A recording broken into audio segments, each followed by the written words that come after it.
sometimes, shaking my Yeah. head. All right. Let's go ahead and get started. Here we go, y'all. Hi, welcome to the Blackout Tales podcast. I'm your host, Rod, joined as always by my co-host, Karen. and we are live on a Sunday morning hanging out with all the sinners that didn't go to church. Yes, y'all. And including in those sinners, we got two special guests here. One you've heard on our podcast before. The other you should be listening to their podcast. It is stand-up comedians and co-host of the War Report podcast, Shalewa Sharpe and Gastor Almonte. What's going on, y'all? Hello. What's good? What's good? How y'all doing? Oh man, we're great. I gotta start by saying, number one, y'all may have usurped Medium Popcorn, who's got my favorite like song intro to their podcast, but y'all got a dope ass intro. Yes. To y'all's podcast. Like that song is banging, and even when it go in and go out, it's some real. It's got some real New York vibes to it. I love it. Yes, and Appreciate you.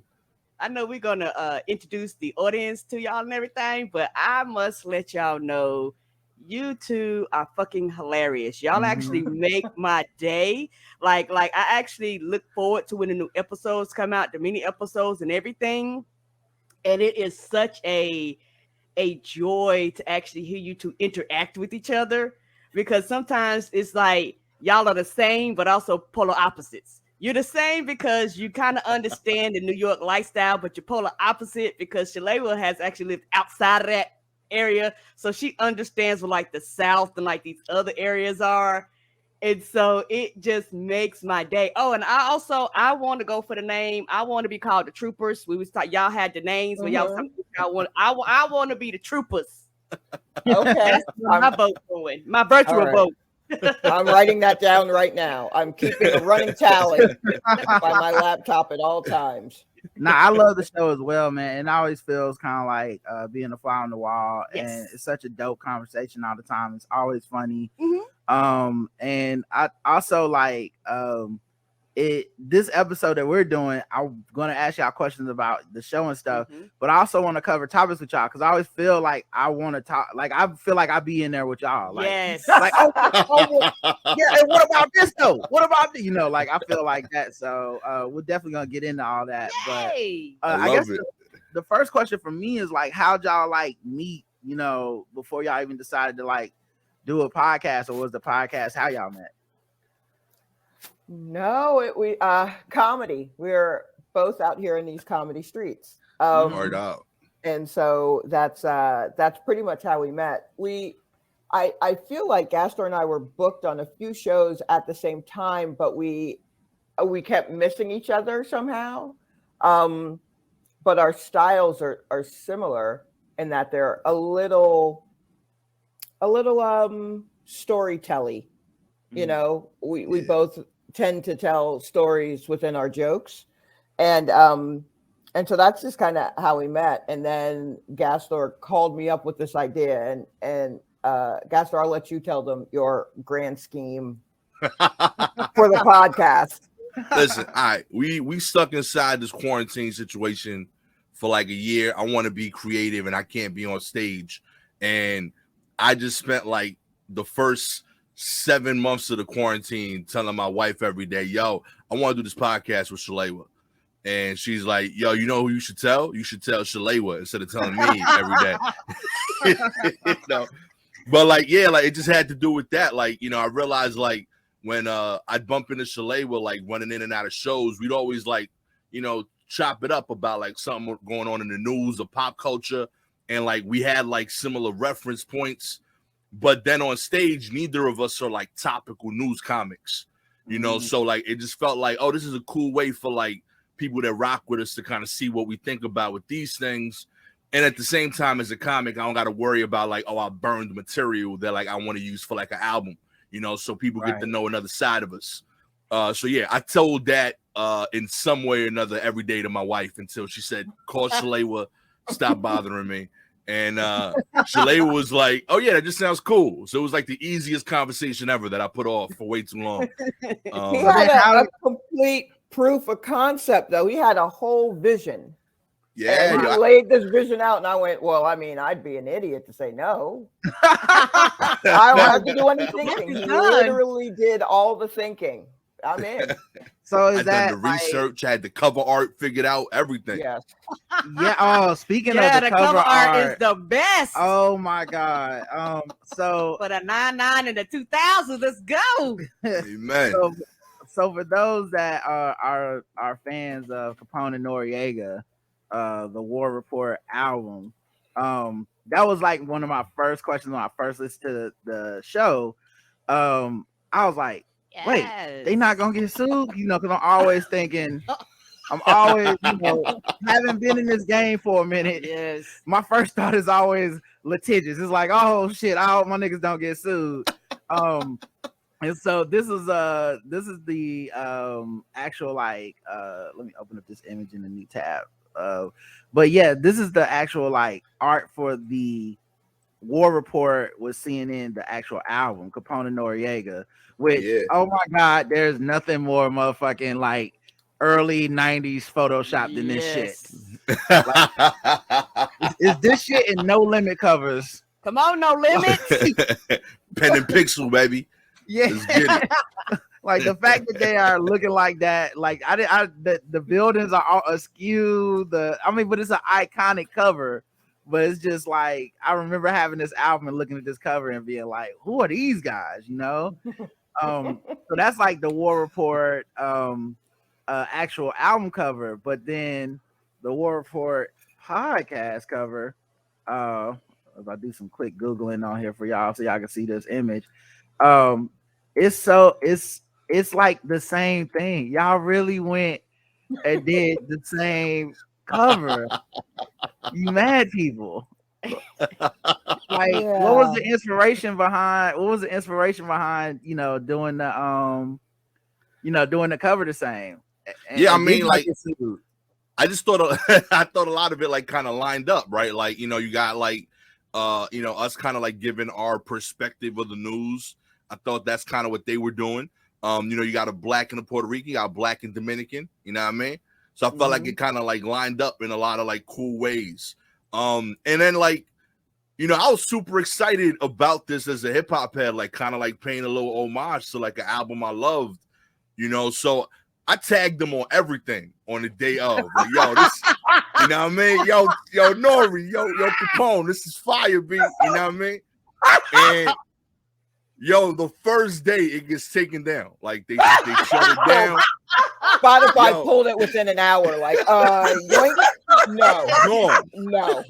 What are y'all doing? It's like again. No, it was not about it. And like, so like, listen, like I know like comedians got certain liberties, and admittedly, like I got too much energy. So like, as soon as they take it down, I'm hitting up Shalewa like, yo, we getting lawyers. I don't care what it take. I'm getting my cover posted. And I'm posting on Twitter like, yo, Nori, I can't believe you was hating on me. And like I was tagging them on the cover art. And so Shalewa was sending me tweets the next morning like, Gastor, calm down. It's just the cover. Just repost the show with something else. But yeah, like it turns but yeah, like Nori actually didn't see the original post, but he saw the retweet of me being far angrier and agreed. He was like, yo, this cover's dope. Y'all should like keep doing this. So I'm assuming it's some like, somebody had like Priority Records or whatever the case may be, just saw it and like put a complaint in. But yeah, so we just posted on like the retweets, but the actual podcast link is we use the other logo without it. But to be fair, it is uncanny. It was too much of an homage. Yeah. There's inspired by, and then there's ripping off. And I think they might have tipped a little too far. I think we upgraded it, quite frankly. You know what I mean? I mean that actually makes sense, being that next level. They made that cover in GeoCities or whatever the fuck. All right, exactly. Y'all shit should look better at this point, man. But I love that cover. And it's funny because Nori's like a pretty cool dude. He is. Like he's we pretty met chill, him in real life. He's chill really guy. Cool. Like so he wasn't the one like take that shit down. It definitely wasn't in his hands.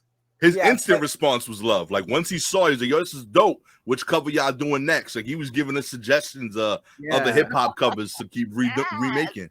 We saw that dude at RevoltCon, and we was on a panel, and he fucking bum rushed the panel in the middle of it drunk. Yes, he did. And started. He never even got on the panel. He was just in the audience with a mic, yelling drunk shit at us and telling us how much he loved us. And then later we were coming out the elevator, and him and his like entourage was heading a different way, and he just starts yelling like, "Ryder Karen, what's up? Hey, what's up, y'all?" I'm surprised he remembered us. I was like, no, I was like, we're not that important. Nori seems pretty cool. He don't seem like the type to be able to make it through the paperwork for a lawsuit. Yeah, exactly. I'm like, I'm pretty sure he didn't see this, but Gastor had already added everybody. So I was like, you can't leave me alone with that many Red Bulls at 3 a.m. in bad news, okay? Things happen sometimes.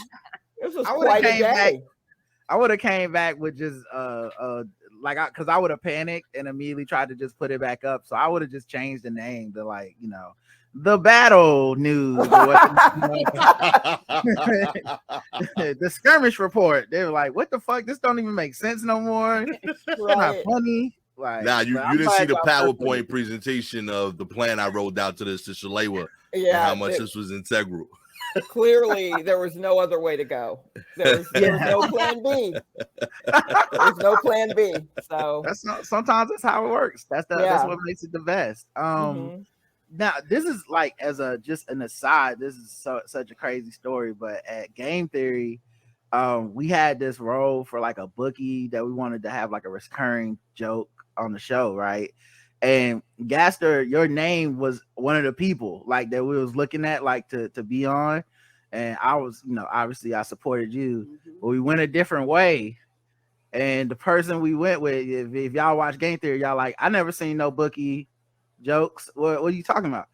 That person went on a podcast and wowed the fuck out. Yep. And we had to scrap the whole thing. So I feel like in retrospect, they should have listened to me. Yeah, he was. Gastor would have kept it in the pocket. He would have had them sketches. You would have never done anything that stupid. Yeah. So wow. Yeah, it was like a small world, because it was like your name came up. I was like, oh yeah, that's it. He perfect. And then it was like, fuck. I appreciate that. And to further make you feel better in your decision, I win and lose way too much money on bookies, legal and illegal, for the last 5 years. So I'm experienced, I'm still using illegal bookies, even though it's legal in New York now, just because it's fun. I like the excitement of getting the envelope. What do they say? New York get the bloody money. You know what I'm Amen. saying? Why do they say that? I don't know why they say I have no idea. I think it's easier to count. Like it's for the grip. I don't know. Something about that.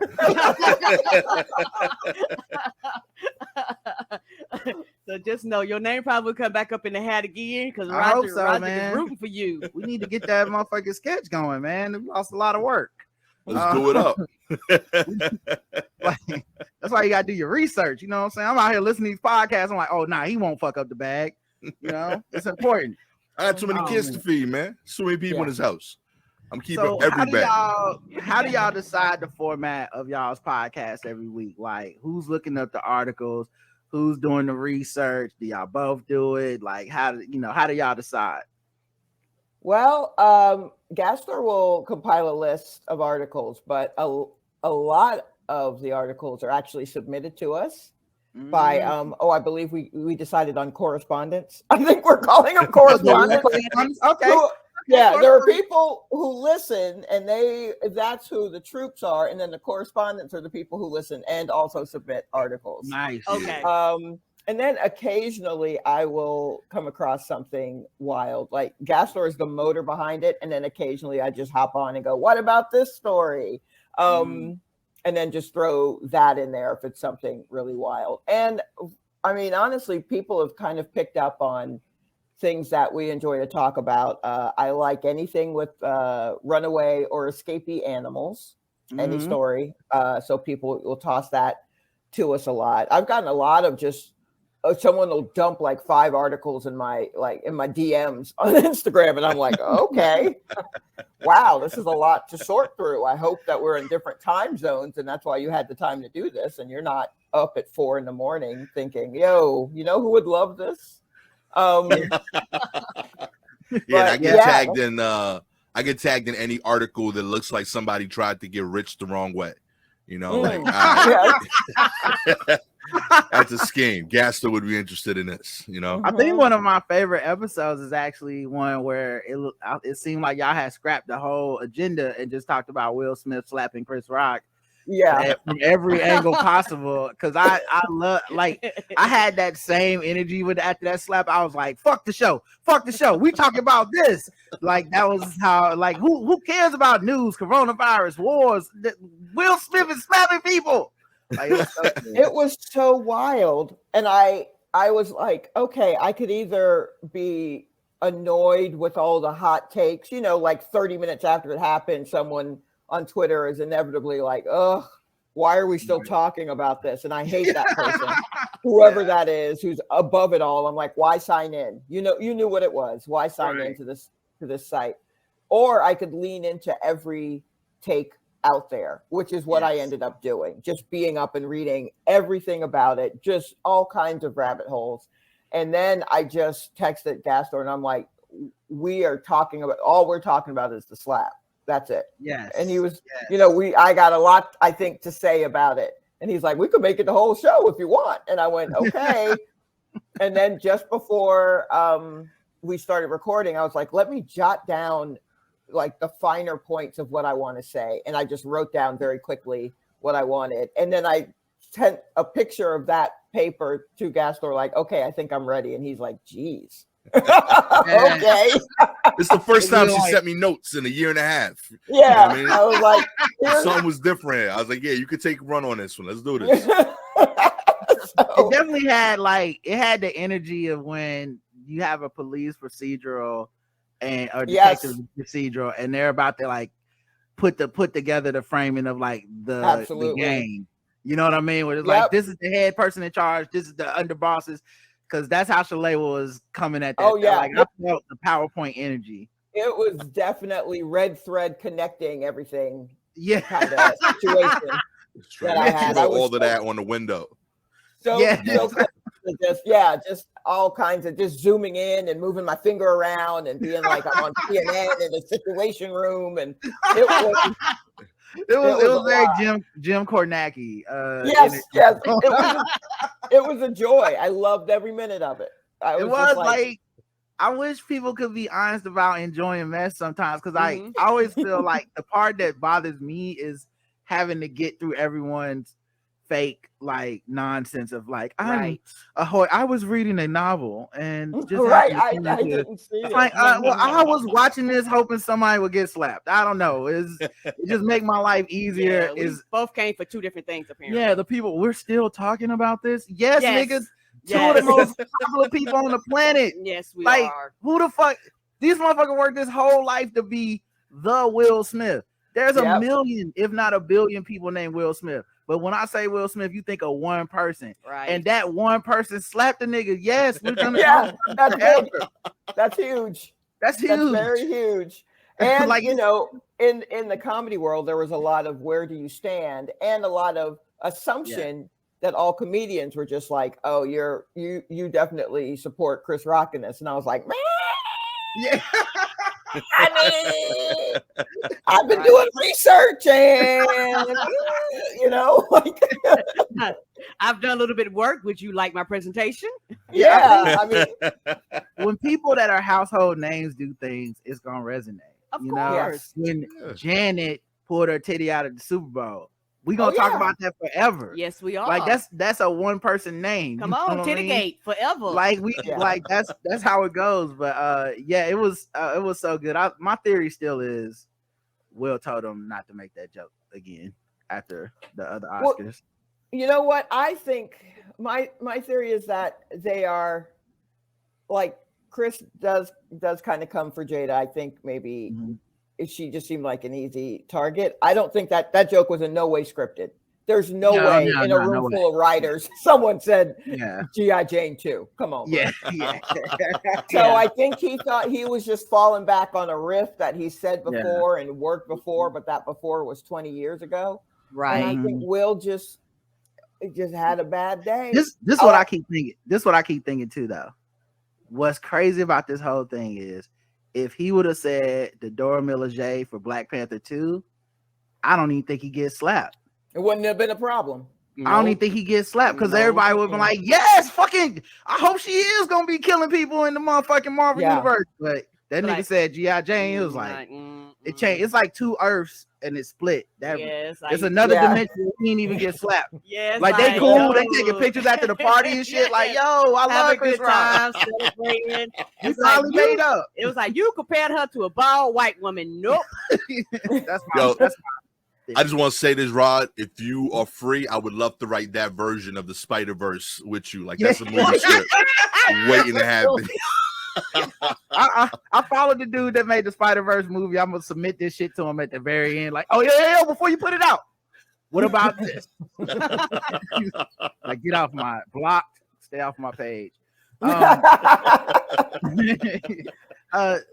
the other thing too with the show is like y'all also get into y'all personal lives and stuff sometimes too, and we've had Shalewa on. We've talked to her about her origin story and stuff. But Gastor, what about you, man? Like, you born and raised in New York? You like what's your backstory? Yeah. I'm born and raised Brooklyn, East New York. I being frank, I'm surprised anybody would have asked me that at this point. I feel like I say that way too much. Yeah, our audience, a little behind the scenes magic here, guys. Our audience may or may not have listened to the show, so we just really putting them on. Yeah. No, like like I've realized more and more, like I just drop it into conversations that it just got no place being in whatsoever. My accent ain't even enough of a hint, but New York. That's a true New York staple. Yeah, they're telling you I'm from New York. I ain't never been nowhere. I'm from New York. Like that's word up. And I realized a lot of people up north feel like that. And it was hilarious. Like if you hear your voice and you don't see your face, for me, I'm gonna tell you what I picture. Because I was like, that's definitely a New York voice. I was like, oh, this nigga got dreads. He's like dark. I was like, this nigga is out here with the Timberlands and the combat boots. Like he is like, fuck y'all niggas. Like, so that's what I imagined when I, prior to seeing you. So, it's one thing when you hear a voice and you don't see a face. I was like, oh, that's a dark-skinned nigga's voice. I think we just found out a lot about Karen and stereotypes. There we go.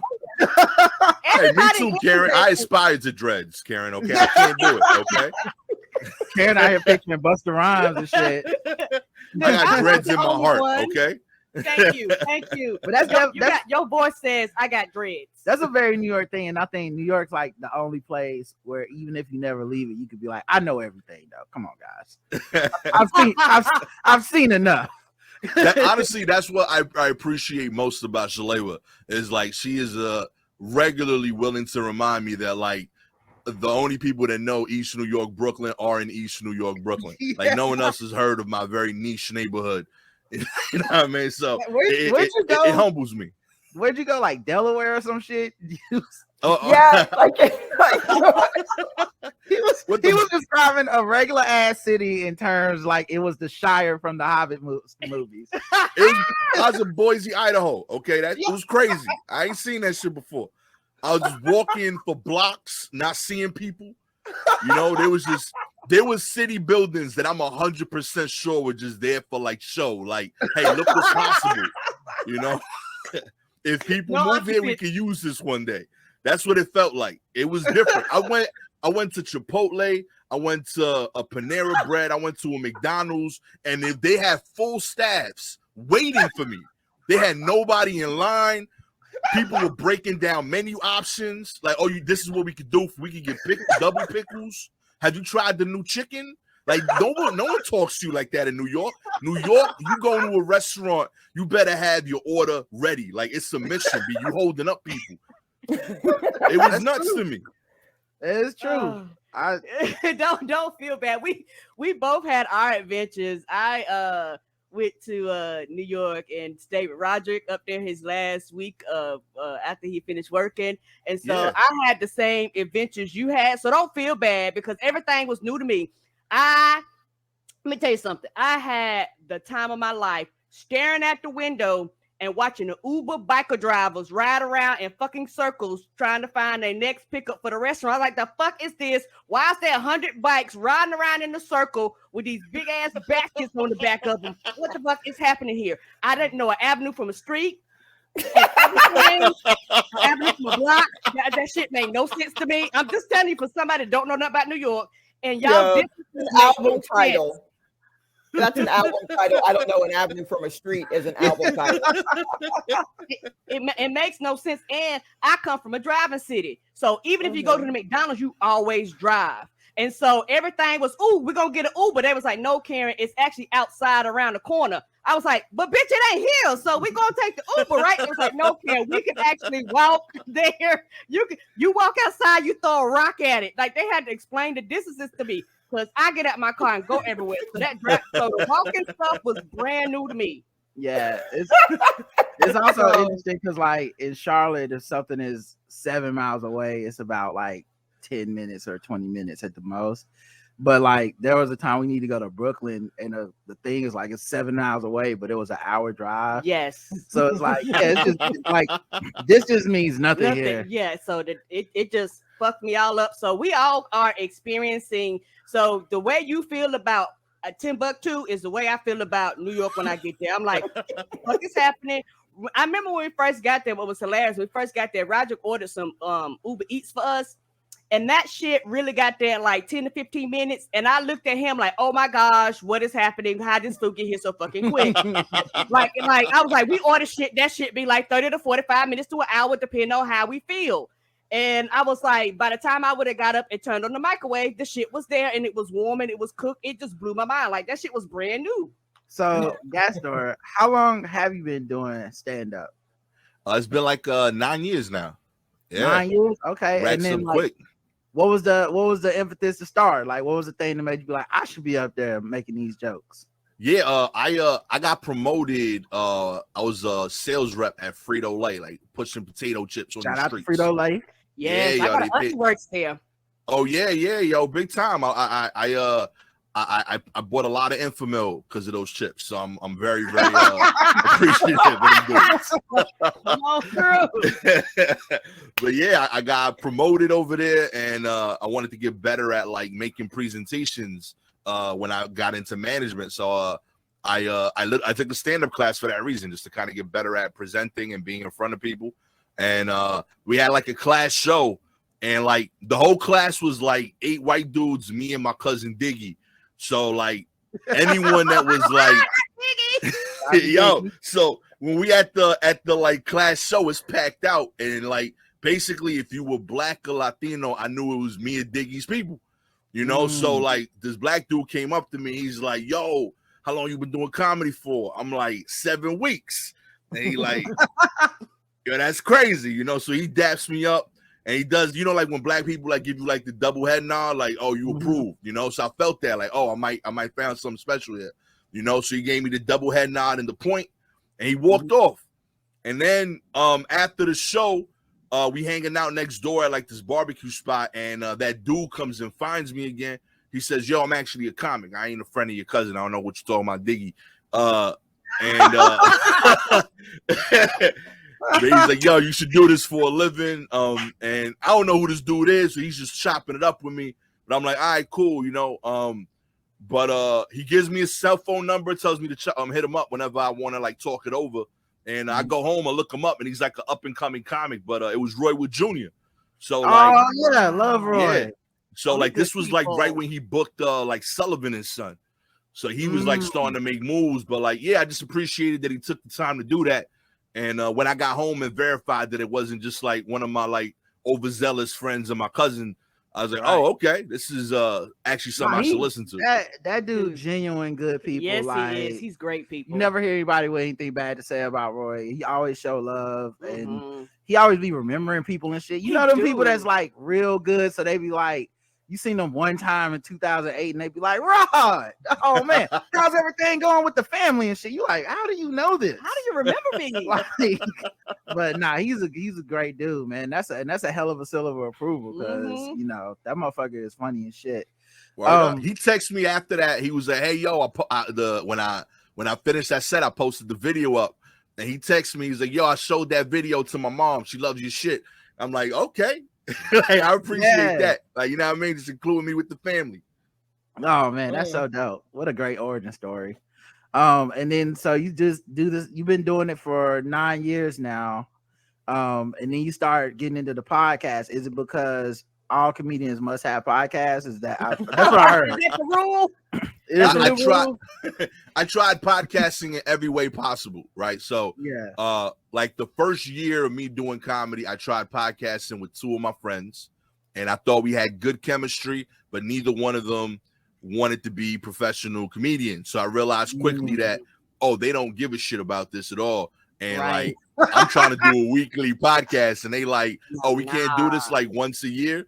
So there are so many podcasts at the bottom of the ocean because somebody that really wanted to hooked up with somebody that didn't give a fuck, and it's just like I'm just trying to pull this anchor off the bottom of the sea, like, come on man, we can do this. And they're like, and they're great at it, and you're like, you're great, your chemistry great, everything hilarious, but they was like, no, I feel this is a hobby to me. That's why I tell people ask me about podcasts, they decide, is this a hobby or is it something you want to do? Because a hobby, every episode can be I'm back and nobody gives a shit because you won't have an audience. Right. But if you actually want to be dedicated to it and you want people to listen, you have to do it more than every now and then. Yep. Yeah. So I had to quit that noise. I was like, all right, this ain't working. I'm stressed. I'm over here like lugging like freaking microphones and cameras to, random people's houses in Queens. And, it was just it was me doing it and, them not really caring as much. Which, to be fair, is fair of them to not want to do that. They like work in the bank and shit. Like, they shouldn't want to do this. This is crazy. Yeah, exactly. Like, they got normal jobs. I'm happy for them. Then I tried like a podcast where I interviewed rappers, which was a lot of fun. But I realized that rappers are the least understanding of how clocks work of all the artists. And time. Yeah, we had a thing where we interviewed Vince Staples for the show, and all my coworkers are so fucking excited. They're like, Vince Staples, man, he coming. We get to see Vince Staples, man. You going over to the studio? I was like, yeah, and they're like, he gets here too. Like, so I was like, all right, cool. They're like, yeah, we're going over. It's 1:45. I said, he's gonna be late. Yes. Like, what y'all doing? Like, go over there about 2:30. He might be through. Like, he a rapper. And of course this motherfucker was late. Of course he was late. Like, he rap. This shit is all some side shit to him. Yeah. And that's what happened literally over and over again. I was like, like, I love the combos were fantastic, but I would like schedule something. I'm like, I don't know if y'all know, but like, I got kids and like they school not as flexible with the like out time. Like, they gonna be on the street at 3 o'clock, you know what I mean? Like, whether I'm there or not, so like either I'm picking them up or I'm getting a call about how the police now have my kids from now on. Right. Like, that's why so many parents. That's why you have so many fathers of color that are bad fathers, because we start these rap podcasts and we just trying to interview these rappers and they be late. And it's not that I don't want to see my kid Sheila, but damn, man, Rod gets to the truth for the matter. I love it. A good dad or a cool dad, you decide. Cool dad don't have custody of his kids and mad because he paying child support. I'm trying to find out how Capone and Noriega got together in the first place, and that happened at 3:30. I can't think of no, that's hilarious. It's real.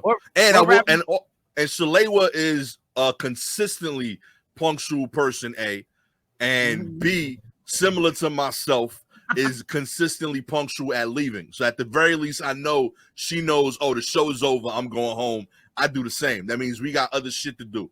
I skate. I absolutely skate. Straight up. You won't even see me go. I'll just fade out. I love a fade out. It just tells me that like we got bills to pay, like we got shit to do. So I know like when we say we're gonna do something, it's gonna get done because I got something else to do after.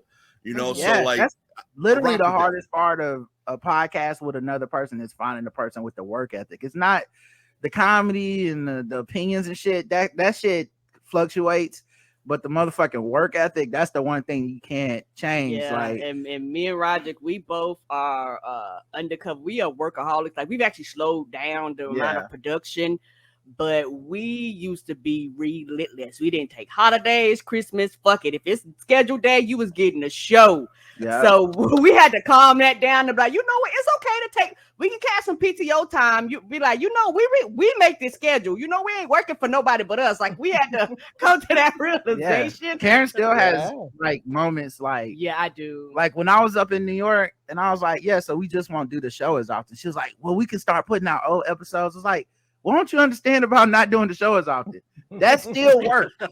Me going back and re-uploading the old episode and editing and shit is still work for me, and I don't want to do it. I'm doing other work. It's fine. Yeah. The people that listen understand. The people that listen are in our corner. They're rooting for us. They're not like some white slave master motherfucker. Like, get to work, niggers. I want more podcasts. Like they on our side. They want to see us flourish. He had to explain that to me. And one good thing about doing the podcast with your mate, we're in the same house. We've been in the same room. So it is actually easy for us. Like, it's like, you free? Yeah, I'm free. Okay, what else are you doing? I don't know, nigga. Okay, let's do the show. Like, it is just that simple sometimes. Yeah, how do y'all figure out y'all schedule? Well, it's partially based. It's a sweet spot between right now when I have to be in the office for my day job and when Gastor has to pick up his kids. So however we can do that, but we also will switch it based on needs. But we've been very lucky so far. As we got into it, I was like, oh, this is something I enjoy doing. So I will always make space for it, because I did not uproot my life in Atlanta and move to New York to be an office manager. Right. So this is a thing I need. As long as Shalewa doesn't start rapping, y'all should be good. You know? Yeah, no. On time, you know. We should be fine. Yeah, I think we'll be fine. That's another thing too. Like everybody in New York seems like they got like more than one hustle, right? It's just like a job. So you really like somewhere in New York, there's a company that has an office manager that's Shalewa Sharpe, and Shalewa is like the funniest person in the building possibly. And these motherfuckers are just going like, so when are we gonna get them papers? That I noticed that my report wasn't done on time or whatever the fuck, or you know, where's the copy? And it's just like, that motherfucker is what? Who you think you're talking to? You know? Yeah, it is wild. Because I recently well, a TV show aired where I was like a game show and I was a panelist on it. And they just say, hey, we're going to air it at this time. They send me an email and I go, oh, that's cool. But I don't really have TV like that. So I'm like, whatever. But then a coworker will come in and go, I saw a commercial in your face.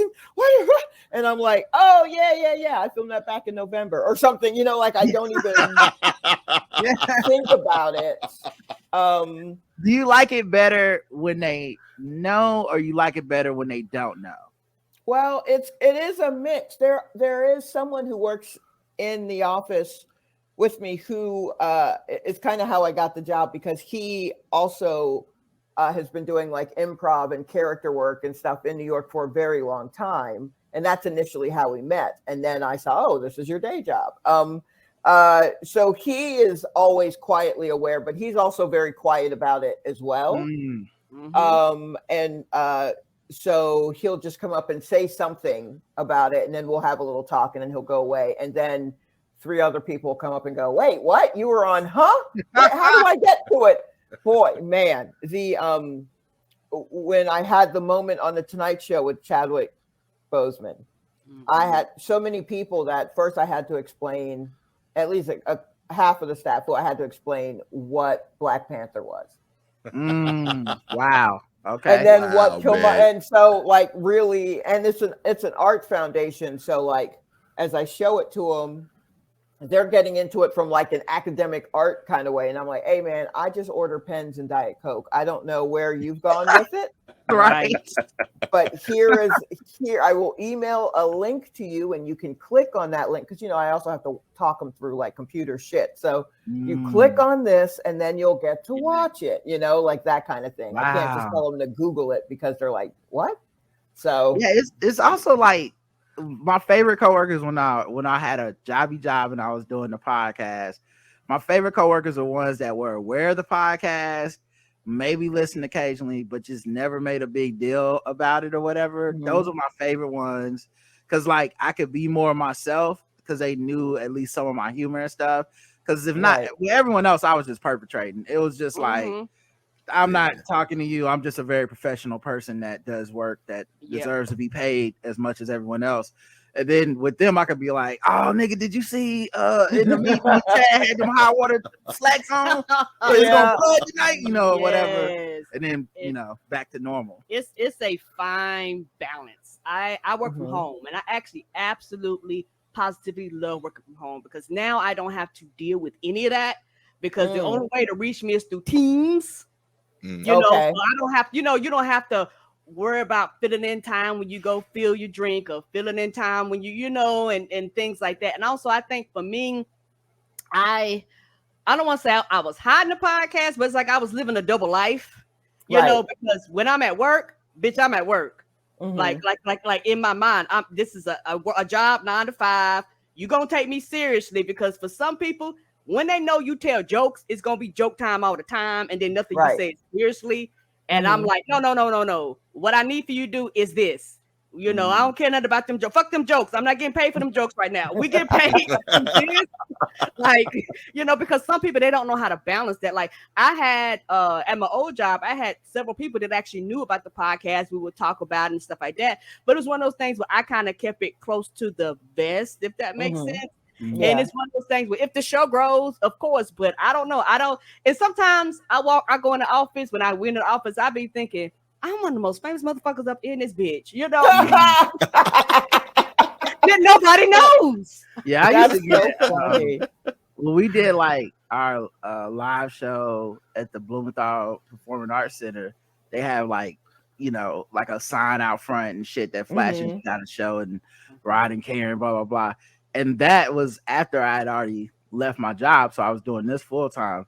But I got so many fucking texts and DMs and shit. Hey man, your podcast it must be doing pretty good or whatever. I was like, yeah, it was doing pretty good the whole time. Right? Yeah. Yes. But thank you. You know what I'm saying? I will say I took a bit of pride in the week that people found out at my last job because I also had to write someone up. And like it's just real like dope. Like I saw you on TV and like now you're getting written up by some dude that who told dick jokes. Can you put some jokes in there? You know what I'm saying? Can you make this little man funny? Let me give me 3 examples of why I'm not motivated. Ain't shit gonna be funny about this write-up going in your file, okay? All right. We can joke people later. People looking at the write-up years later, like this motherfucker's so unmotivated. Gastor wrote this. Gastor must have wrote this. Okay, yeah. Comedy comes in 3s. I want to talk to y'all about just random topics, okay? Because I feel like that's what the War Report is, and I listen, and it's like I'm getting a sneak preview of random shit y'all might talk about. All right. I got some New York centric shit to talk about. I got comedy shit. I got all kinds of shit. Let's start with some New York shit. Okay. New Yorkers line up outside the Brooklyn subway station for limited edition Biggie Metro cards. Oh, that's neat. Did y'all go get y'all's Biggie Metro cards? No, I did not. I like the parts of Brooklyn that we're in are not close to that. Brooklyn is huge. Like it's so big.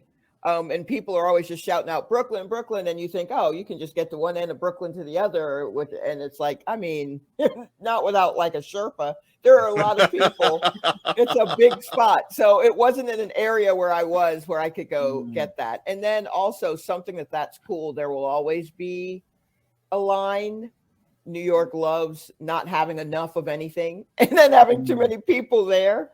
So I was like, maybe I'll just I'm in that area some. So maybe I'll just I'll try, in a machine, maybe one will pop out at me, but I didn't do it. Yo, Shy, you want one? Did you get one? I got 2 I'm picking up tonight from the plug. Ah! Real talk. And that's how you know he's a dyed in the wool New Yorker. He's got a plug. Listen, Straight up. For the MTA Metro card. card plug. The Metro Metro card card plug. Wow. Okay. Straight up. Let me know. The I got MTA. 2. Oh, go ahead, Gastor. Now I got 2. I'm picking them up at 11 o'clock at night from the Atlantic Avenue L train station in East New York. All right. I had to send my Cash App earlier today, but it's going down. You know what I mean? That's straight out the hilarious. So what, you got to meet up under the bridge or something? Like what? How does that work? Yeah. I got to do a fake transaction with the toll booth operator because it's already paid for. So I'm gonna go up there. I'm gonna slide a fake dollar, and I'm gonna get 2 Biggie cards. You think I'll play? That's why I got to meet at the station. Everything is a hustle. Everything is a hustle in New York. Even the Biggie Metro card. So funny. Wait a minute. So I'm just now remembering I have a cousin that works at the MTA. I need to holler at that bitch. Yeah. I don't want to blow it up, but it's a comic in New York that works there. So I'm surprised you ain't see it. She posted some, so I hit her up early. I was like, yo, mate, good looking out. No, we did road shows together, so she showed me love. I didn't because I have her muted because she is very loud. She online. She's very loud online, and I like a clean feed. So if you're too loud, I still follow. I just mute. First of all, I appreciate that. You know what I'm saying? Because I'm loud online, and I'll be like, "Don't unfollow me. That's gonna hurt my ego." Mute me.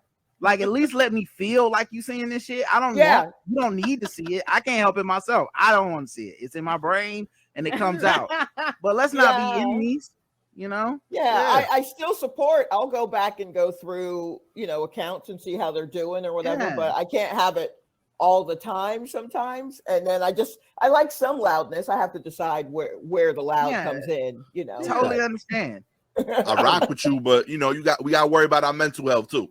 Yeah, exactly. I'm only putting it out because I can't help it. You see what I'm saying? Right. So I just told you why our podcast is only once a week instead of 7 days a week.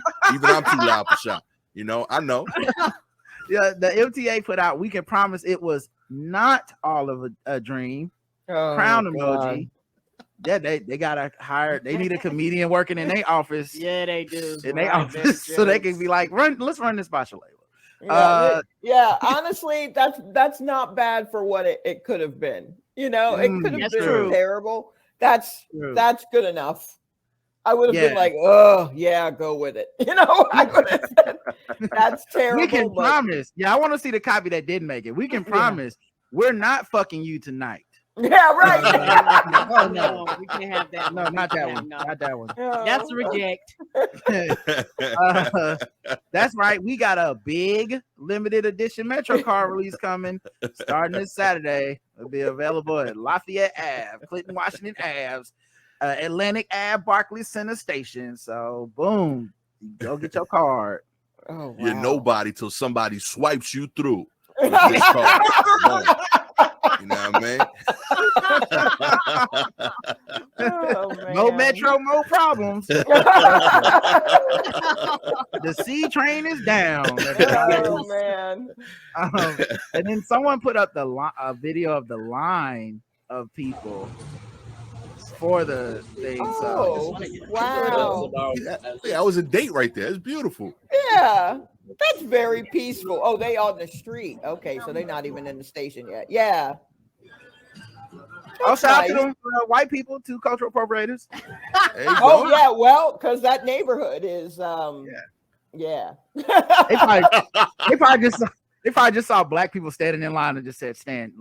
They're getting something. Yeah. I bet whatever it is, it's cool. I bet there's a great chicken sandwich at the end of this line. Absolutely. No clue. Right. No clue where it's going. Stand in line, John. Whatever it is, our son's gonna want this later. Honestly, it's a pandemic, and I honestly appreciate the MTA for not coming out with a chicken sandwich because that is what everybody else did. Every other company just came out with a chicken sandwich during the pandemic. Yeah, Metro card and a chicken sandwich. Yeah, one of them would be like, "This card will hypnotize you." No, we're going to hold that one down. That was a good one. Oh, that was a good one. I would have kept that. I would have kept that. Biden administration discussing possible prisoner trade to free Brittney Griner. Let's go. Oh man. Okay. I'm hot about this. For a hot minute. Yeah. I'm hot about this because did you see the person that they want to trade is like, I think he has a nickname like the Death Merchant or something like that. Oh, yeah, he's an no. arms dealer named Victor Bout. And that's Victor with a K, right? Yeah, with a K. Yeah. You can't You trust know, no he Victor bout with it. a K. Come on now. But that was the thing though. Like, so this is so funny because like first, you know, she got hemmed up. Like everyone tried to play it cool because we was hoping like maybe they don't know that she's somebody enough, you know. And even like the family was telling everyone like, be cool, I'm gonna shut the fuck up, don't make it trend on Twitter. Ooh, tall black woman. We just gonna try to go to this hearing and see if they be like, oh yeah, home arrest, and then we're gonna abscond from this motherfucking country like a motherfucker. And so they held her the first time, and I was like, this is a coincidence, or do they recognize they have a pawn, a chip here? Right. And they held her this last time. Everybody went, fuck it, okay, fuck it. Yeah, that's not working. Because they keep extending it. Yeah, they're like, being cool ain't working. They clearly know that we want her back and we got our eye on this situation. And so then the Biden, and during that time where they was telling us to be cool and stuff, everybody kind of was like, nah, we should probably make noise about this, right? If this was Russell Westbrook, we don't even care that he's missing shots. We'd be like, we got to free Russell Westbrook. And so everybody wanted, and so then they come out with like, all right, y'all, here's the plan.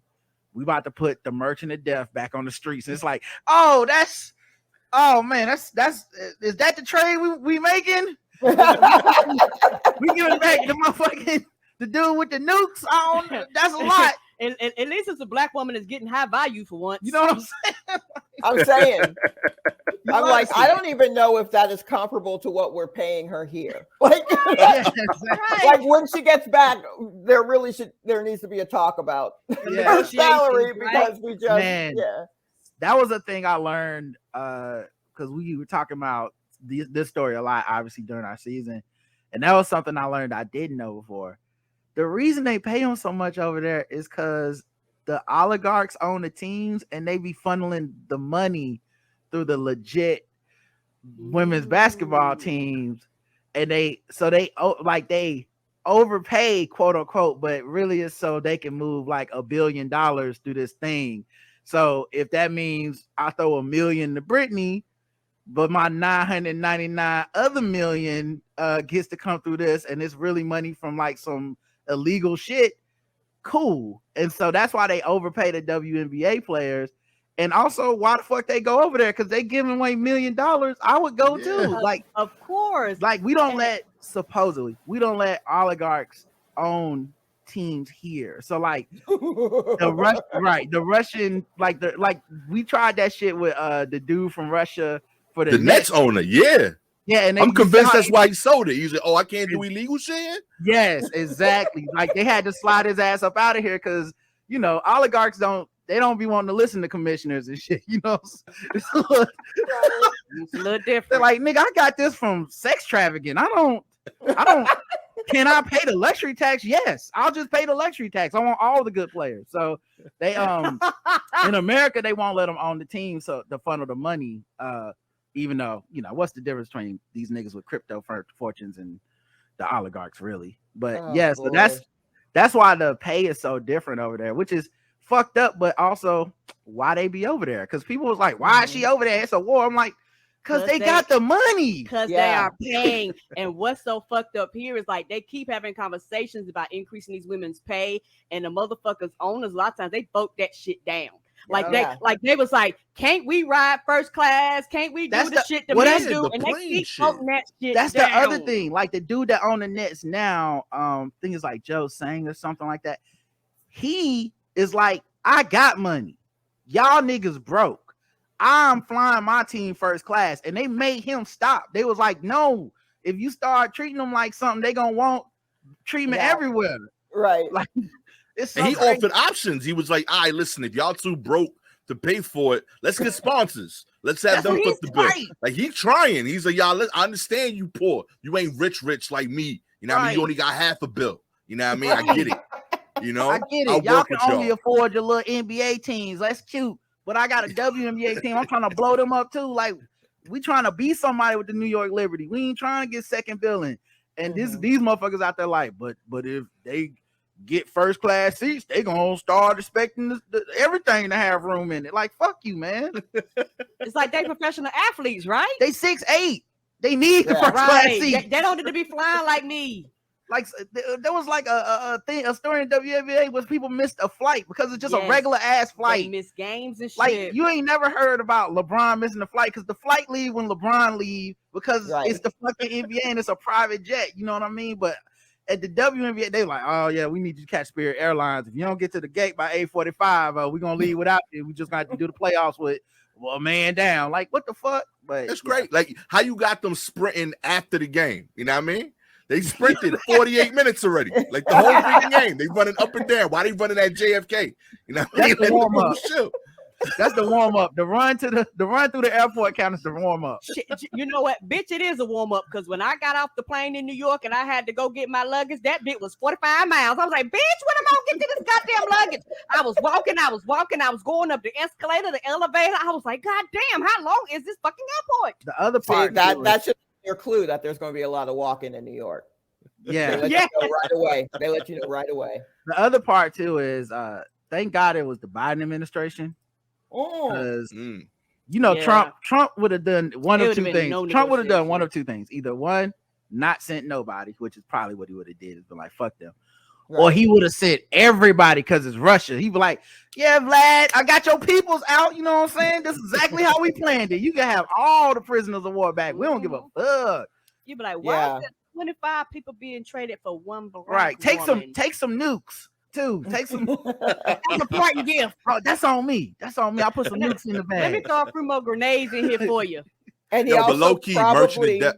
Now go ahead, homie. I was going to say he probably also would have demanded that Brittney have dinner with him at the White House, like a photo. And it would have said something real wild while they're sitting like behind a platter of, you know. He actually would have thought, you know what I'm thinking of. Her heritage, so we got fried chicken sandwich. Like he would have done that. He would have done that. Obama chicken sandwiches any from of the black women from prison. I freed one of the blacks. Right. One of the blacks. What are y'all mad at? Not even from this prison, from another country's prison. Like, fuck you, man. Not just any one of the blacks. I freed the biggest one of the blacks. Yeah. One of your tallest one of the blacks. Yeah. To count as two blacks if I'm really. Standing next door, like when fishermen catch a big ass fish and they hang off the tail. Like, God, I hated that dude, man. Like that's not enough reason to vote just not to have him back. Come on, y'all. Like, I don't want to go back. Here's another sign that we're getting old, y'all. A Japanese teen called the cops on a man she thought was holding a knife. Turned out it was a flip phone. Okay. Do you not know what a flip phone is? Karen, that's how old we are. Oh, my bad. Yeah, I forgot. It's a whole generation that don't know what a flip phone is. My bad. This look like a weapon. Yo, low key, that look like a lightsaber that ain't turned on yet. You know what I mean? I keep forgetting. My bad. Yeah, we is old because it's a whole generation that goes, the fuck is a dial tone? They thought it was a razor or AKA a razor. I told Shalewa, wow. Well, that was good. I love more than a mention of a razor phone. I love a razor phone. Yo, but I told Sha, the last person I trained before I stopped working, she was real young, like 22 years old. So I'm showing her how the software works at work. And I was like, you click this, then you click on the save symbol. And she kept repeating what I'm saying. She's like, okay, file, home, Honda. And I'm like, Honda. And she kept referring to the save emblem as Honda because the floppy disk symbol looked like an H from the Honda cars to her instead of a floppy disk. Oh, I wouldn't even have thought about that. We ain't 20 years old, exactly. Like she literally never saw a floppy disk in her life. So when she sees that symbol, she thinks it's a Honda symbol.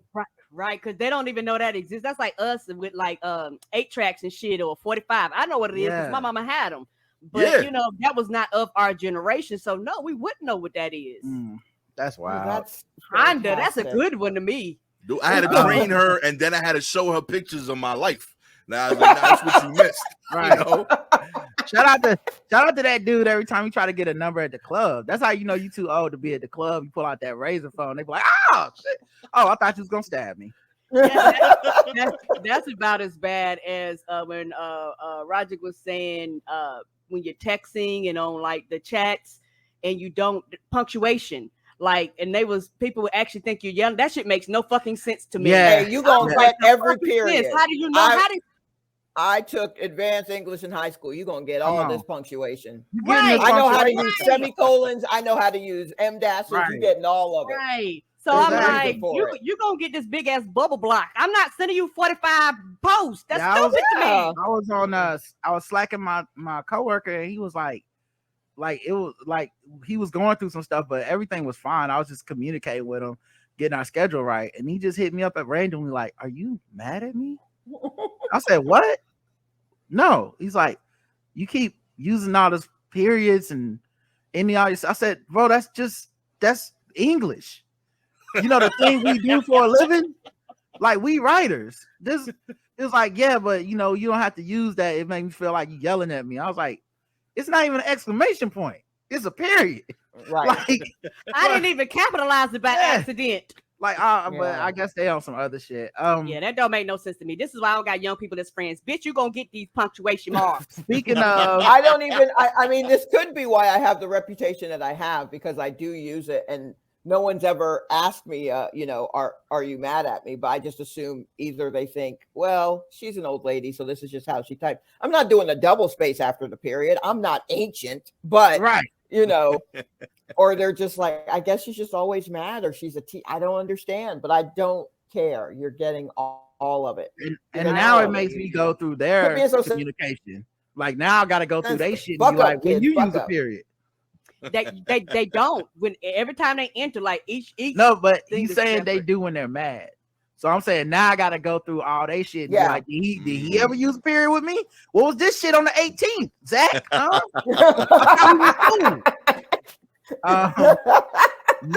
Meta banned employees from discussing abortion at work. That'll fix it, guys.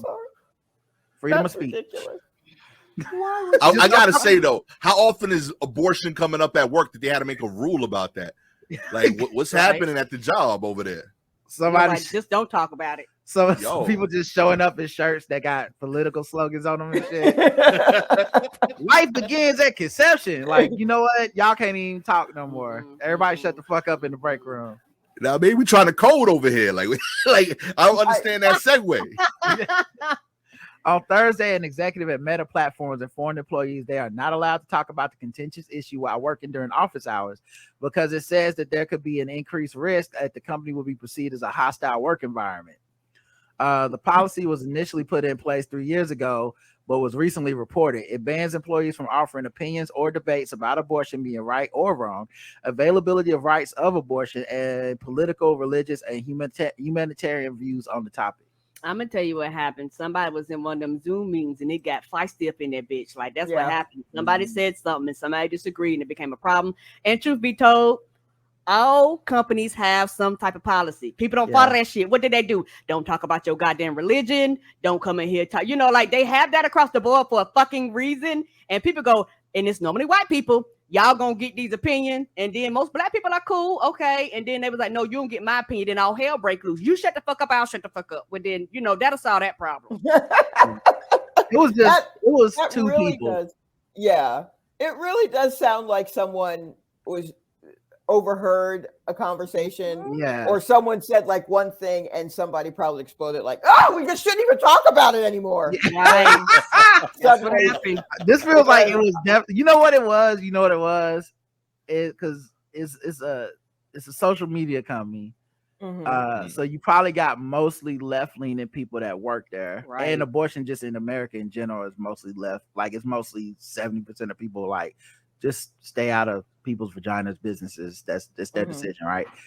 But I bet you it's just like one dude who was like, I just listen, all I'm saying is the baby's right to life, and it's like, you know what, no one can talk, this guy keeps messing it up because nobody wants to hear your opinion, Brad. Right, we're like, because like now religious people be the ones trying to take you to court so they could be bigoted. And then now this Supreme Court, you might win. So it's just like, everybody shut the fuck up. Shut the fuck up. We don't want to hear they about to be like, nothing. I was oppressed. I walked up to a room full of ladies. I said, hey, congratulations. Okay. It's going to get overturned. And then for some reason, they oppressed me. You know what, Karen, I got to say, I got to amend my earlier opinion. I now have a new dream. I aspire for my podcast to get big enough to have somebody feel like they can't say anything about abortion and have HR shut it down. That's what I want my company to get to. That's your new dream. Yeah, that's the new dream. I want it to be so big that like a weird Republican white dude could get hired and it slipped through and me not notice it until this moment. Dream big. Yeah. Thank you. My dream is the Funko Pop. I get a Funko Pop. Everything is satisfied. Speaking of the right to life, okay. Paternity test confirms Flavor Flav is the father of a 3-year-old boy. Oh, how old is this man? He's in his 70s, ain't he? He's 63. He's 63. So 60 years old. Flav.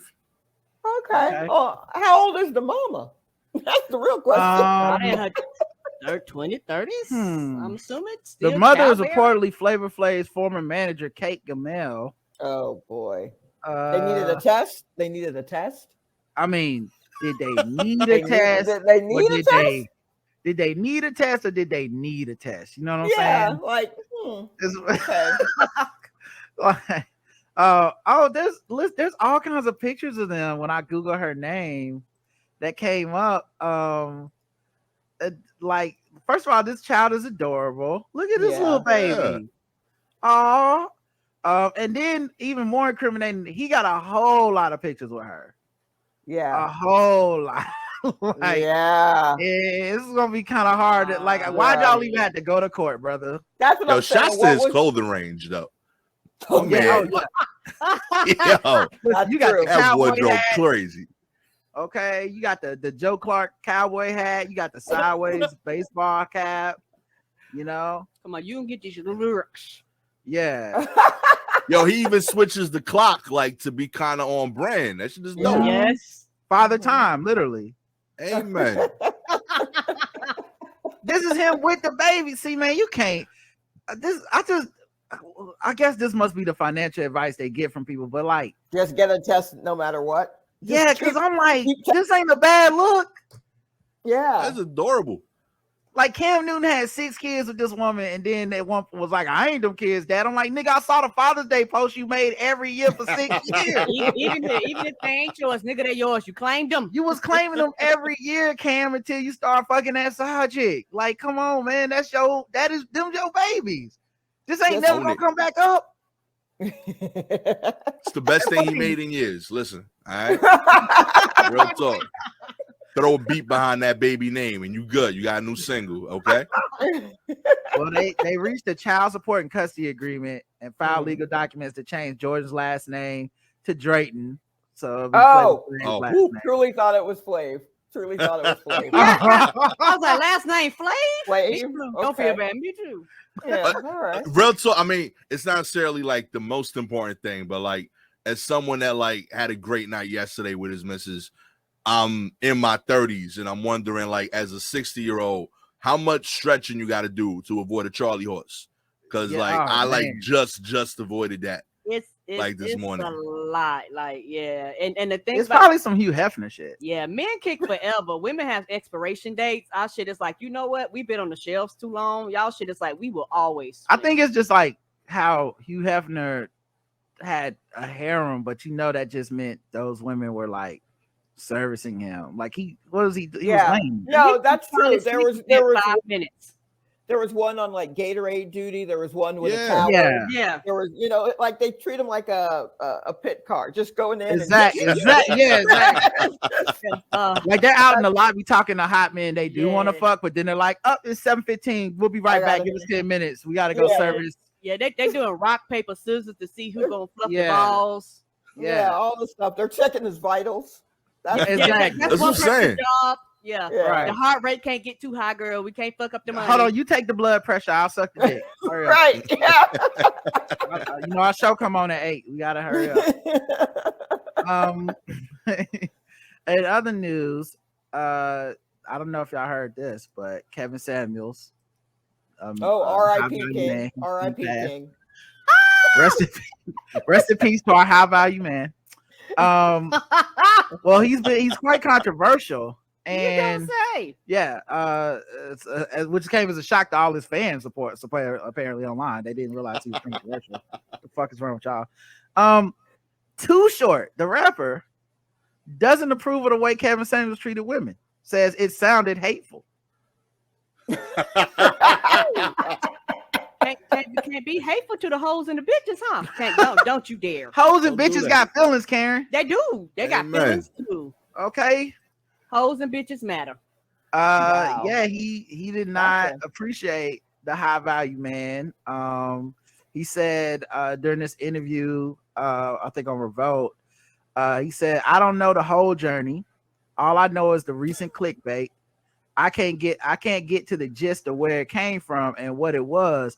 I don't know. It sounded like some pimping, but it sounded real anti-female. I don't know. It sounded hateful. Yo, I'll take it. It sounded hateful. That's beautiful. That.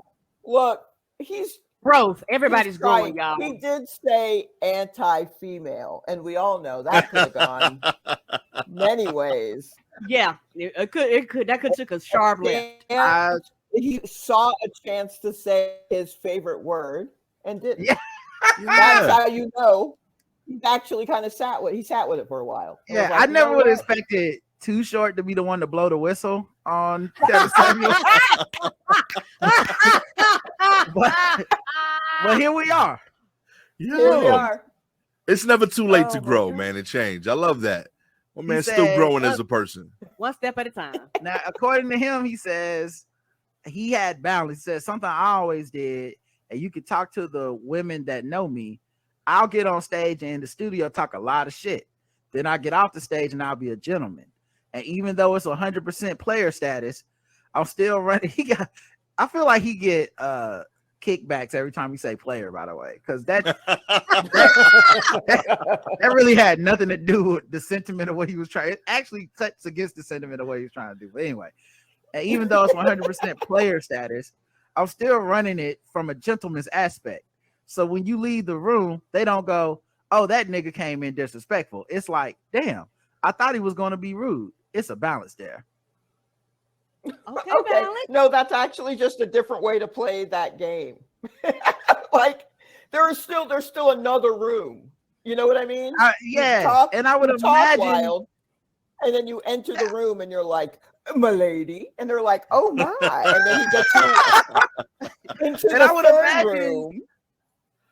Okay. I imagine that Kevin Samuels thought this of himself. Like, yeah, when I'm in the YouTube, that's my character, Kevin Samuels. But as soon as that camera cuts off, I'm nothing but a gentleman to these bitches and hoes.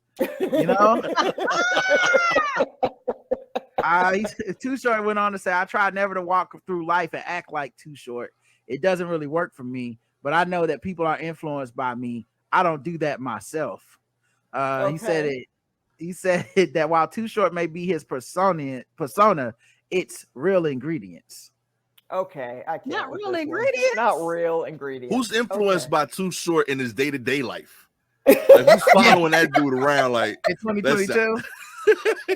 Just following him and taking notes. Yeah, I feel like I've met that guy. I feel like we all know that guy. It's like they just keep playing Getting It in their Cadillac every day. Like, bro, you never getting out of this phase, huh? You really took all this to heart, did you? Okay. You just gonna keep the perm through the whole pandemic, huh? Okay. All right. That's respect the commitment. Okay, so this is a big one for comedians, and we can't have comedians on the show without actually asking them this. It's a prerequisite of every podcast. Dave Chappelle. Oh Lord. Do y'all ever get tired of that? I feel like every time comedians be on a podcast, somebody gotta be like, Dave Chappelle. You know what? I don't, if I'm on a podcast, because chances are they may have discussed it with someone before. They have points of reference that say the average civilian would not. But when I was at my cousin's house picking up my mail, that's where it goes. And he was like, what about Chappelle? And I was like, you're the cousin that knows me best. You should know better than to ask me that question. Right. You're slipping. Right. Don't ask me. Why are you asking me this? Right. You know how I feel. Yeah. Well, John Mulaney is in hot water, I guess, hot water in these streets, because he had a surprise opener on his tour, and it was Dave Chappelle, and the fans of John Mulaney and the fans of Dave Chappelle, not a Venn diagram that crosses completely.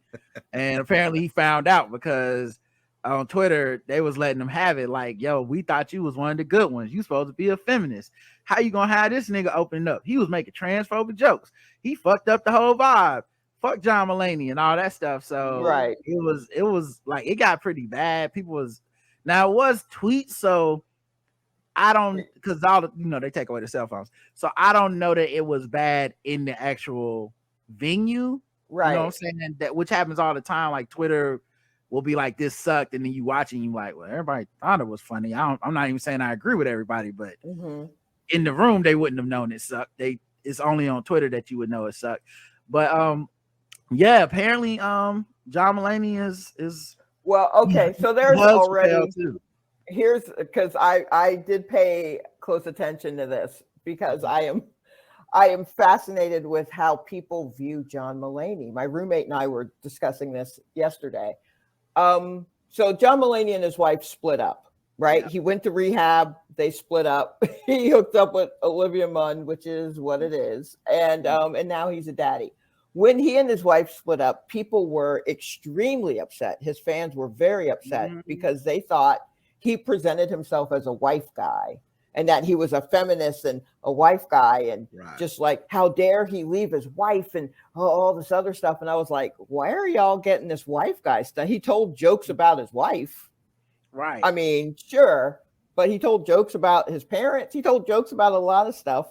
Why is he a wife guy? And I think it's people built this world around his jokes, and they were angry when truth was let in for a hot second. So people already, especially a certain segment of his fan base, is already real salty with him.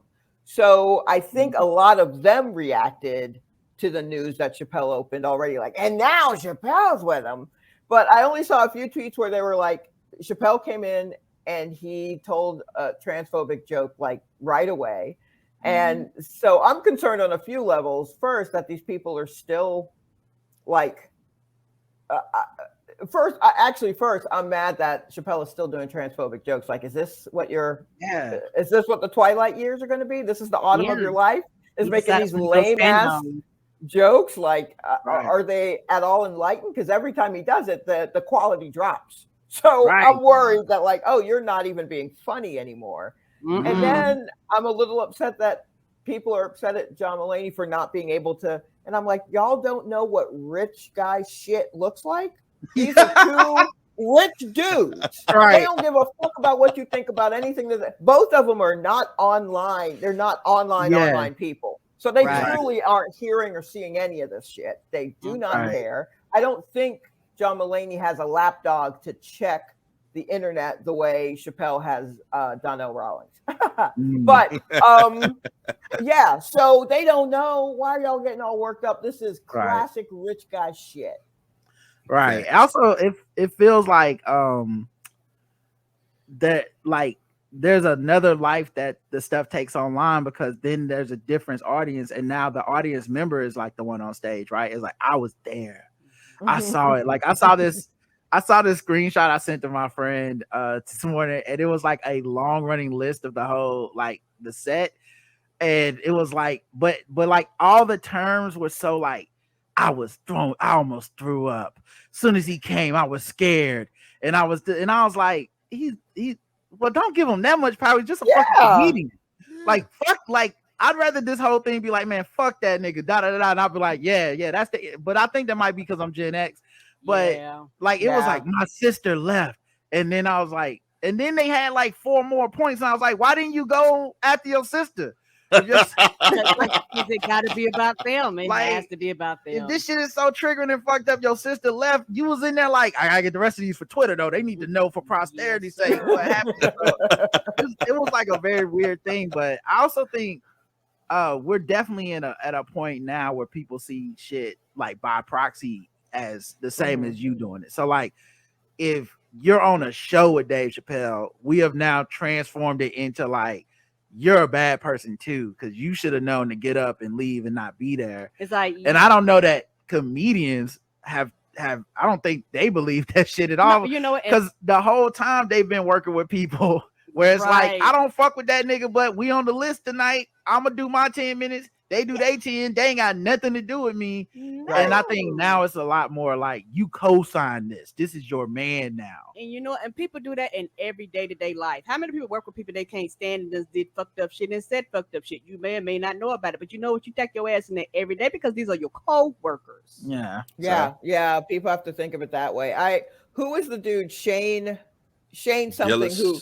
I remember doing a set, and then he was right after me, and he and I'm like, well, I mean, I'm just gonna do my set. I'm not gonna boycott. Right. I just found out the dude is after me, and we walked by each other, and he's like, hey, great set. And I'm like, thanks. Yeah. And then he went on, and then people took pictures of him on stage because they're like, it's that Shane dude. And I'm like, yeah, bro. You know what was interesting about him? I randomly stumbled across like on YouTube. I think he may have been on Joe Rogan's podcast like last year or something. Sure. And Joe Rogan was trying to do yeah, man, you're a victim of cancel culture, and I know you know what it's like.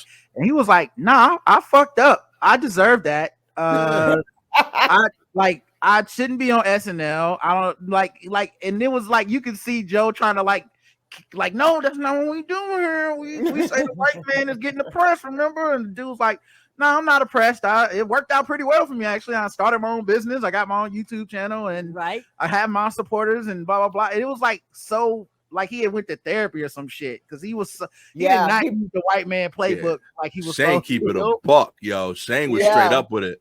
He like, yep, I messed up. Shouldn't have had it. But also, that's on me. But now I get $200,000 a month on Patreon, so I'm all right. You know what I mean? Like he was like, it worked out, because Joe kept trying to be like, and isn't it a shame how it worked out? He's like, no, it worked out pretty good. Probably because of the white dude.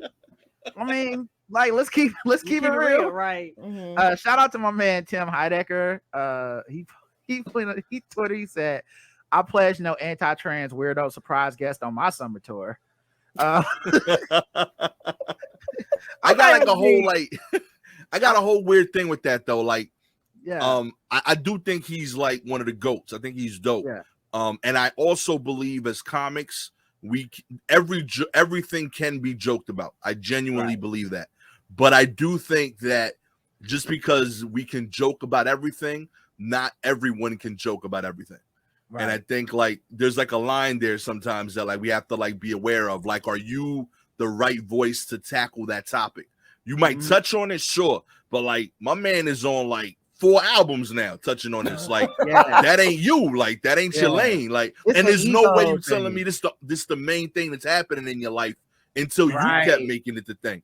Like there's far more interesting topics that I want to hear Dave Chappelle expel on.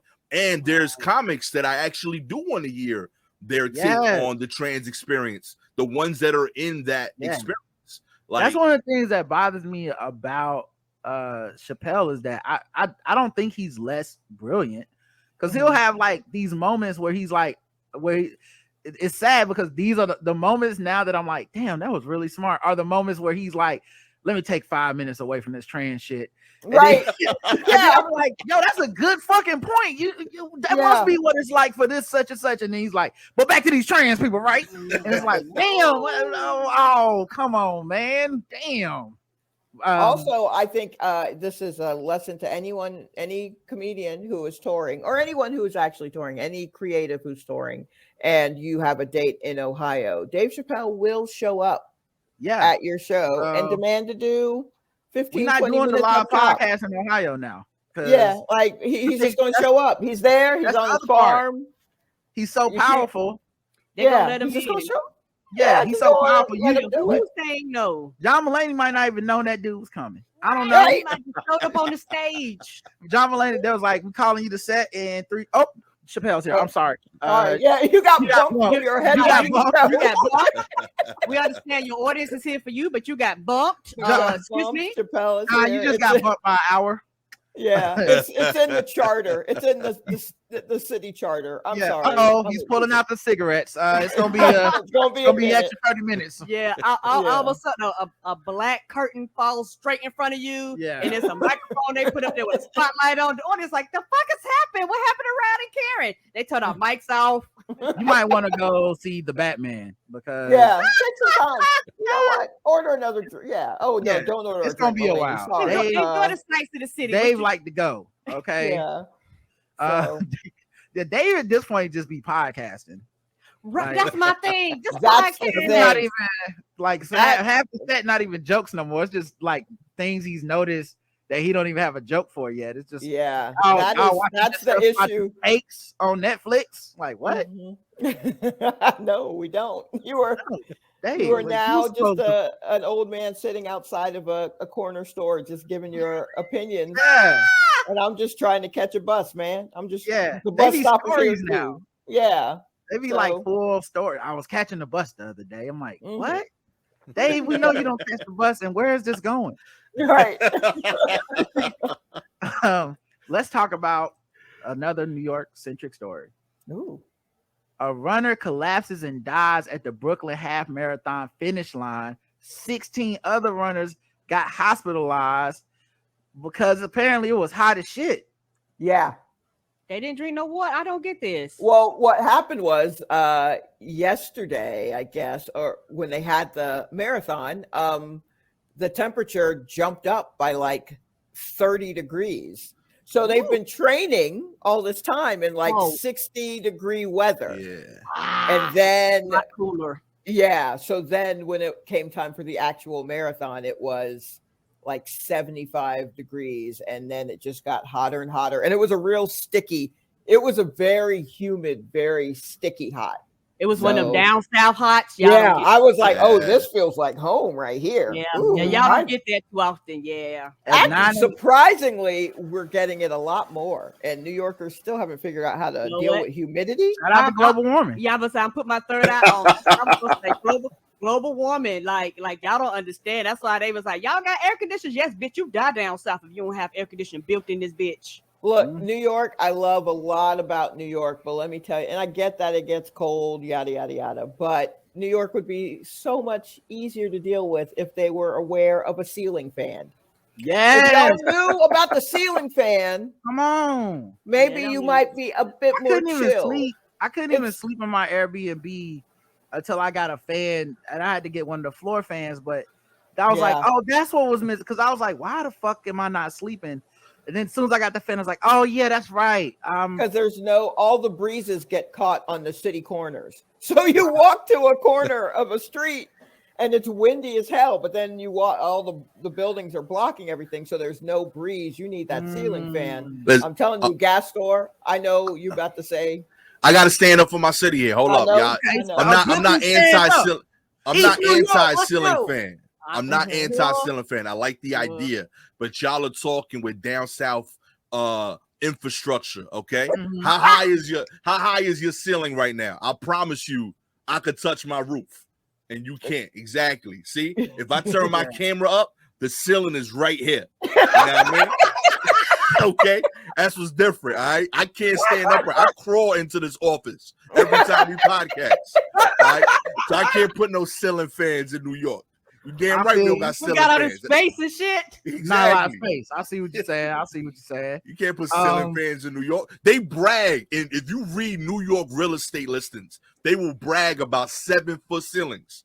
They'll be like, yo, that's just 7 feet up, B. I'm like, I could still touch that. That's not something, you know what I mean? Right. Like we could dust a whole apartment without tippy-toeing, okay? That's a New York thing. So yeah, we don't got ceiling span luxury space, all right? It's not what we do. Yeah, okay. You hot, you go outside, you sit on a stoop, Okay, that is cool. that's what Snoop's for. That's the other thing I love about New Yorkers. They can turn every negative into a positive. Yes. Because to me, I'd be like, yeah, man, fuck, my city ain't got ceiling fans. That's some bullshit. And they be like, you need ceiling fans, you soft. Hell yeah. like, oh, okay. All right. Maybe that's what the problem is. I guess I'm not made for this. I need to toughen up. I gotta hit the gym. You ain't made for New York if you need a ceiling fan, okay? Exactly, yeah. We have sex with Timberlands on. Yeah. We like it hot. Like, no. Yo, but real, me and my fam was out yesterday, and like I'm out with the kids, and we saw like some of the marathon stuff, and my daughter was like, "Yo, what are they doing?" And I'm like, "Oh, they doing the marathon," and she was just like, "Well, that's just stupid." It was just so pure, like. Yeah. It was like do the right thing hot in New York yesterday. Yeah. They was out there doing the marathon. I mean, you can't call it off that morning. Like, guys, we planned this when it was not 100 degrees. Straight up. Like, Yeah. Push it. If you even want to do it the same day, do it at night when it cools a little bit. Like let the doing it during the daytime. That's crazy. It was 70 degrees at 9 a.m., 83% heat at humidity at 9 a.m. Damn. Yeah, they were running through soup. Hot soup. Hot soup. Yeah, yes. That's sweat that hit shit and it just rolls. It don't evaporate. It don't go nowhere. It just rolls to your toes. And there was no breeze. I went to a rooftop thing last night and I was like, wow, so just nothing, huh? We like 8 stories up and no breeze, nothing. Okay. And this is the first time a runner has died since 2014 in the thing. Also, like, so what happens after they die? Do y'all finish the race, or I mean, do people run past them? I don't get it. Because I feel like that should be the finish line for everybody at that point. Like, you make it to this point, it's over. 100% they keep running. Hell yeah. I've definitely stepped over somebody where I was like, I hope they're okay, but you just try not to. Yeah, I was so certain. I was so certain it kept running that when you were reading the article, I thought it was going to be one person died, 16 people ran over him. Like that's what I thought was the article.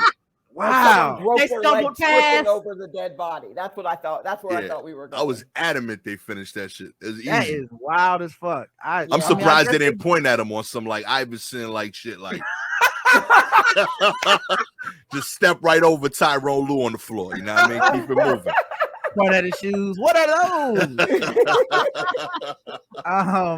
R.I.P. though to that person. Yeah. Yo, you're in a better place. Yahoo Life decided to put this in my inbox this morning, and I said we got to cover it on the show. 7 fascinating facts about female masturbation. Okay. 7. Okay. I started. Hold on, let me get my pen. Real talk. I mean, fascinating facts. I mean, okay. I started reading these. Let's see how fascinating they are. I mean, who is this article for? I guess people that don't find it fascinating. I don't know. I don't know who they're for. But number 1, masturbating is healthy. Yeah, we knew that. Did I just blow your mind? I guess fascinating. Okay. Helps with endorphins. Helps people feel relaxed. Obviously, number 2, women masturbate more often than you might think. Okay, who wrote this? Shit. No shit. You know what? I fight that. They don't know what I think. Okay? They don't know what I'm thinking. 10 years. The fuck is this? To be honest, it's probably a lot less than I'm thinking about it. You don't get out of my life, Yahoo Life. Y'all don't know. You don't know what Shalewa and Karen are masturbating right now, as far as I'm concerned. I'm a freak. You don't know what I'm talking about. I'm a freak. And now they got those like vibrators that tie to your Bluetooth and shit. Y'all don't know what's happening in people's fans. They do. They really and I'm happy they can, damn it. Yeah, good for y'all. I've seen OnlyFans. Number 3, it's a good way for women and men to learn about their bodies.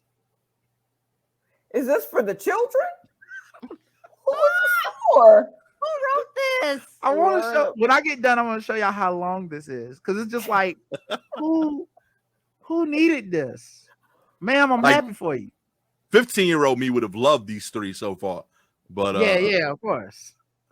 That should be like number 7, and a lot of you men never gonna get to see any of this. So I don't know. This is not your business. Number 4, masturbating too much is rare.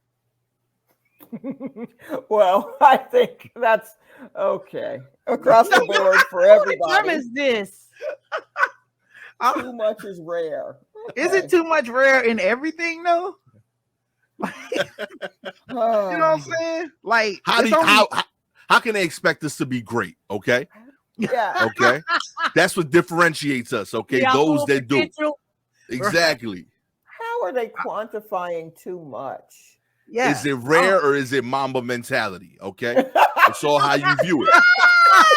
Someone got to be the Steph Curry of masturbating. Hell yeah. Okay. A legend out there. But yeah, it's very rare. Shout out to that person. Yeah. Number 5, married women and older women do it too. Each one is more upsetting than the last.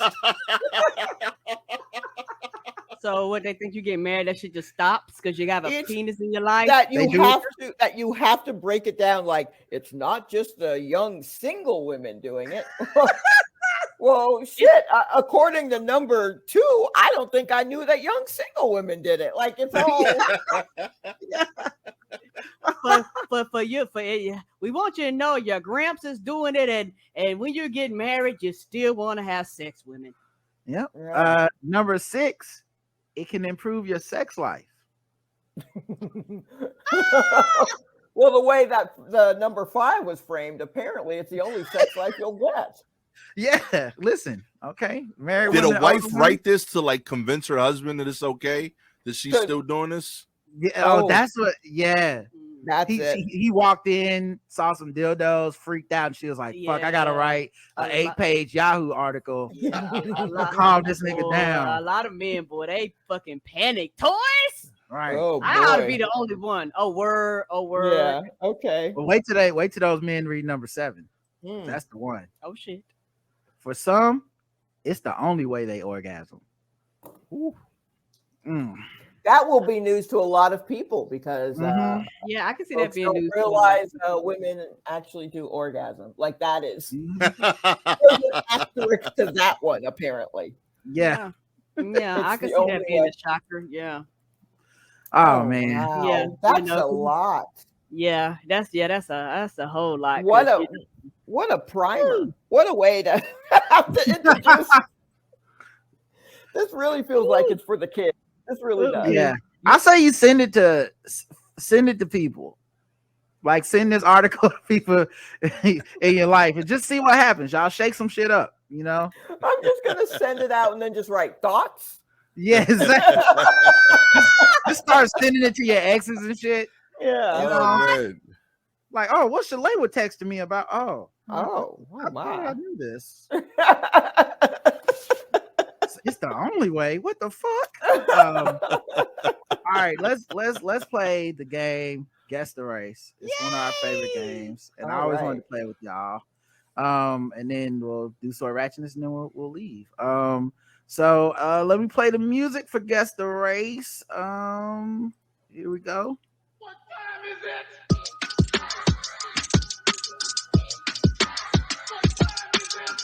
It's time to guess the race. It's time to guess the race. It's time to guess the race. It's time to guess the race.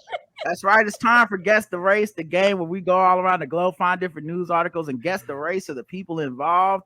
And our contestants today are Shalewa and Gastor from the War Report podcast. Plus, Karen will be playing, and the chat room plays along as well. And those people are racist. You've been warned. Leave now. Don't wait for your sister to throw up. Just leave now. It may be triggering. Florida deputies parked at convenience store see arsonist from their car. Oh. Gotta love a short day at work. What were they getting? Donuts? Yeah. Unfortunately for this Florida man, 2 Palm Beach County Sheriff's deputies were parked at a 7-Eleven in Royal Palm Beach at 4 a.m. when the criminal decided to take a spark at arson.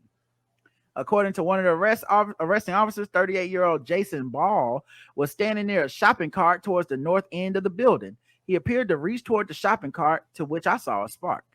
Apparently, Ball walked towards the dumpsters near the back of the building. Within seconds, I saw the shopping cart completely on fire, with flames reaching several feet into the air, touching the side wall. The officers were able to put out the fire, and when they searched the area, they found him hiding behind a dumpster, clutching an orange lighter in his left hand. He admitted that he had taken the cart from a nearby Walmart. According to the arrest warrant, he had just purchased the orange lighter from inside the 7-Eleven before... Respect. Wow. According to the arrest report, while in the custody, he continued to make numerous excited utterances about setting the fire and believed that it wasn't a crime to do so. He was charged with arson of an occupied structure, criminal mischief, unlawful removal of a shopping cart. Okay. But here's a kicker. He was released on bail about 8 hours later, even though, according to the arresting deputy, he has an extensive criminal history and was just recently released from jail. Again, guess the race of, what's his name? Jason Ball. I'm going white. Karen's going white. What about you, Gastor? Easily white. All right. Shalewa? Yeah, those utterances feel a little white to me. Yeah, he got out same day. His name is Ball, but he's not an athlete. Okay. Never lost. Yeah, no, easily a white dude. This is a free square. White. Balling on fire. White. Took the time to describe the crime in flowery language and didn't die. So white. White folk love a good arson fire. Snow White. Multiple infractions alive. White. Now that's a fire. White and white. The correct answer is, and I think everyone went white on this, and everyone was correct. Mm-hmm. He was white.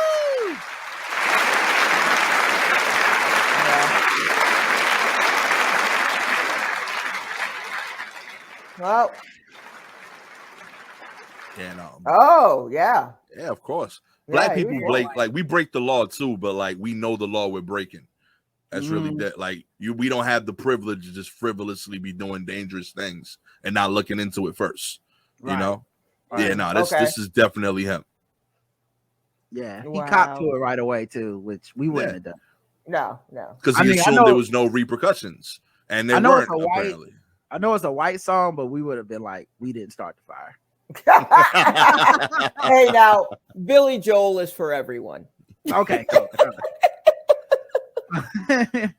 All right, let's see. Let's go to another one. A wife and accomplice screenshot 857 child porn photos to frame the husband before the custody battle. Yep. Wow. Garvin County authorities say an Oklahoma wife and her accomplice are facing hefty felony charges after taking more than 800 screenshots of child pornography. First of all, why 800? I feel like if you're gonna frame them, y'all could have stopped at like 20. Like 800. Y'all hated this man, or you like child porn, or you like child. One of the two. That's a lot. Yeah. 800 is a lot. 800 is a lot. Is all I'm saying. It was a big plot, but we unfolded it, said County Sheriff Jim Mullet. I haven't seen the mullet. I haven't. What if that's what they call him? Yeah, that's absolutely what he demands to be called. Yeah, he should get his own TV show, The Mullet of the Law, or something like that. I can already see the commercial. It's a party. It's business up front. It's party.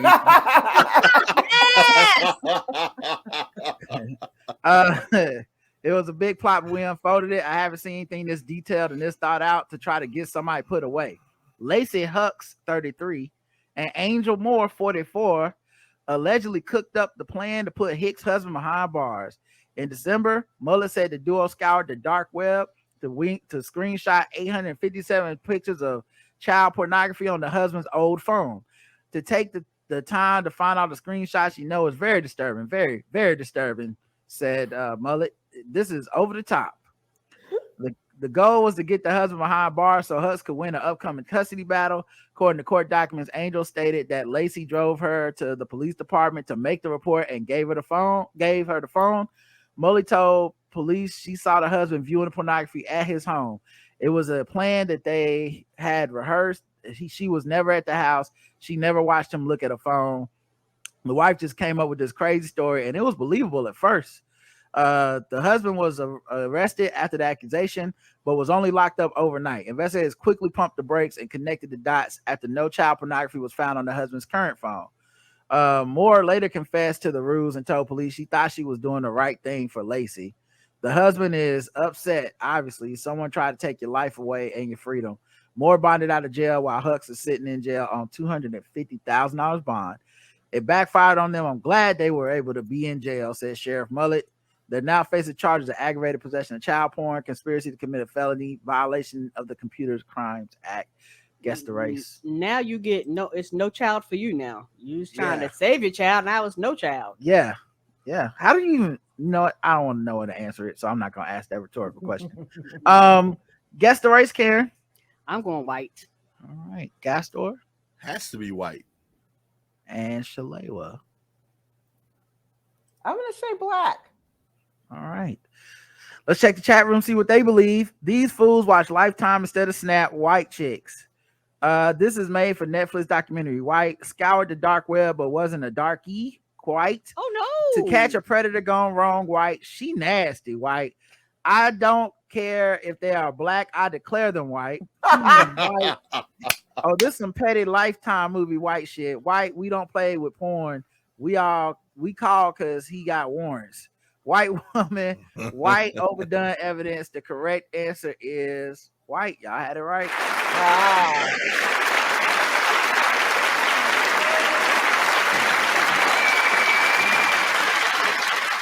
And Shalewa did miss it. I did miss it. I just wonder, like, how do you decide? You take 800 screenshots. That's a lot. And I just picture someone just like, I don't know, just take them all. Just take them all. Just keep screenshotting. Yeah, and they were screenshots. Like that means you had to hit the button on the phone 847 times. Like just doing that, just like, I don't know, or tapping it back and forth. Who knows? I don't know. They hate that man. That's what I've realized. I'm not saying he's a bad father or whatever, but these two women hate him. You know what I'm saying? Like I'm like, I can barely take like 3. I don't even want to save like 4 pictures from Facebook for people I like. 847. I don't know what this man did, but they hate this man. And also, I don't have pictures of my own kids on the phone. Right. Got 8. That's wild. And this is the wildest part. 33 and 44. Ooh, that's a rough whatever that's supposed to be. Yo, that's the roughest 44 I have ever seen. Do you think their faces were like that before the 800 pictures? Yeah. Child porn does age you. That's what they say. They would have read the article before. They would have just masturbated, and we'd have been okay. We could have worked our way through this. But now look at you going to prison. All right, let's go to the final round. It's time for now. In the final round, everything's worth triple the points. So Shalewa still has a chance to win. So don't give up. Triple the points. Triple the points. Triple the points. Triple the points. Triple the race. Triple the points. Triple the points. Triple the points. Triple the race. Triple the race. All right. So they look like, wait a minute, what is happening? Triple the points. So what? That's not even the worst version of that song. No, that's not. We got whenever I don't know if anyone's noticed the pattern, but whenever the guests get both of them right, and we're going into the third round, I play the more racist version, which I'll play for y'all here, but it is much worse. I ain't racist. How can I be racist about anybody or anything in my life? How can I? Call them niggas. Just call them niggas. It's time to guess the race. Gold chain wearing, fried chicken and biscuit eating, monkey eat baboon, big guy, fast running, high jumping, spear chucking, 360-degree basketball. So it could have been wow. We got some pretty racist listeners. We do a lot of things in life. Like we work real hard at our crafts, but every now and then you gotta take a moment and just enjoy when you witness art, like when it's at its peak, you gotta sit in it a little bit, Shy. You can't just blow past those moments, No, that was beautiful, right. Yeah, you're right. I think what Picasso was to painting is what our fan base is to racism. That's so sad because Joe Rogan and them think they doing racism right, but once again, they're not. They're mediocre racism. Last article: Tulsa police say a Facebook post of a hostage is not legitimate. The man is in custody now. Story that started like a plot from a movie and ended with a local man's arrest. I'm Clay Loney. And I'm Sarah Hard. In tonight for Shay, Tulsa police arrested Darius Roberts. You see him right there after they say he pretended he was being held hostage and posted on Facebook that he had 48 hours to live. Yeah, new at 5. Fox 23's Rick Marinon reporting live. Rick, this prompted dozens of people to call 911 today and then a full police investigation. Hundreds of people actually saw this post and began to share it. Some of those people called 911 because they were fearing they were watching Darius Roberts count down the final hours of his life. Now, Tulsa police and other agencies tell us they dropped everything to find Roberts before he was allegedly to be killed. It's a story straight out of Hollywood. Someone being held hostage and given 48 hours to live. It's pretty terrifying, especially if you're a family member, or a friend, or a loved individual. Tulsa police officer Danny Bean says this Facebook post on Tulsa resident Darius Roberts' Facebook page Thursday morning sent not just area residents into a panic, but also police.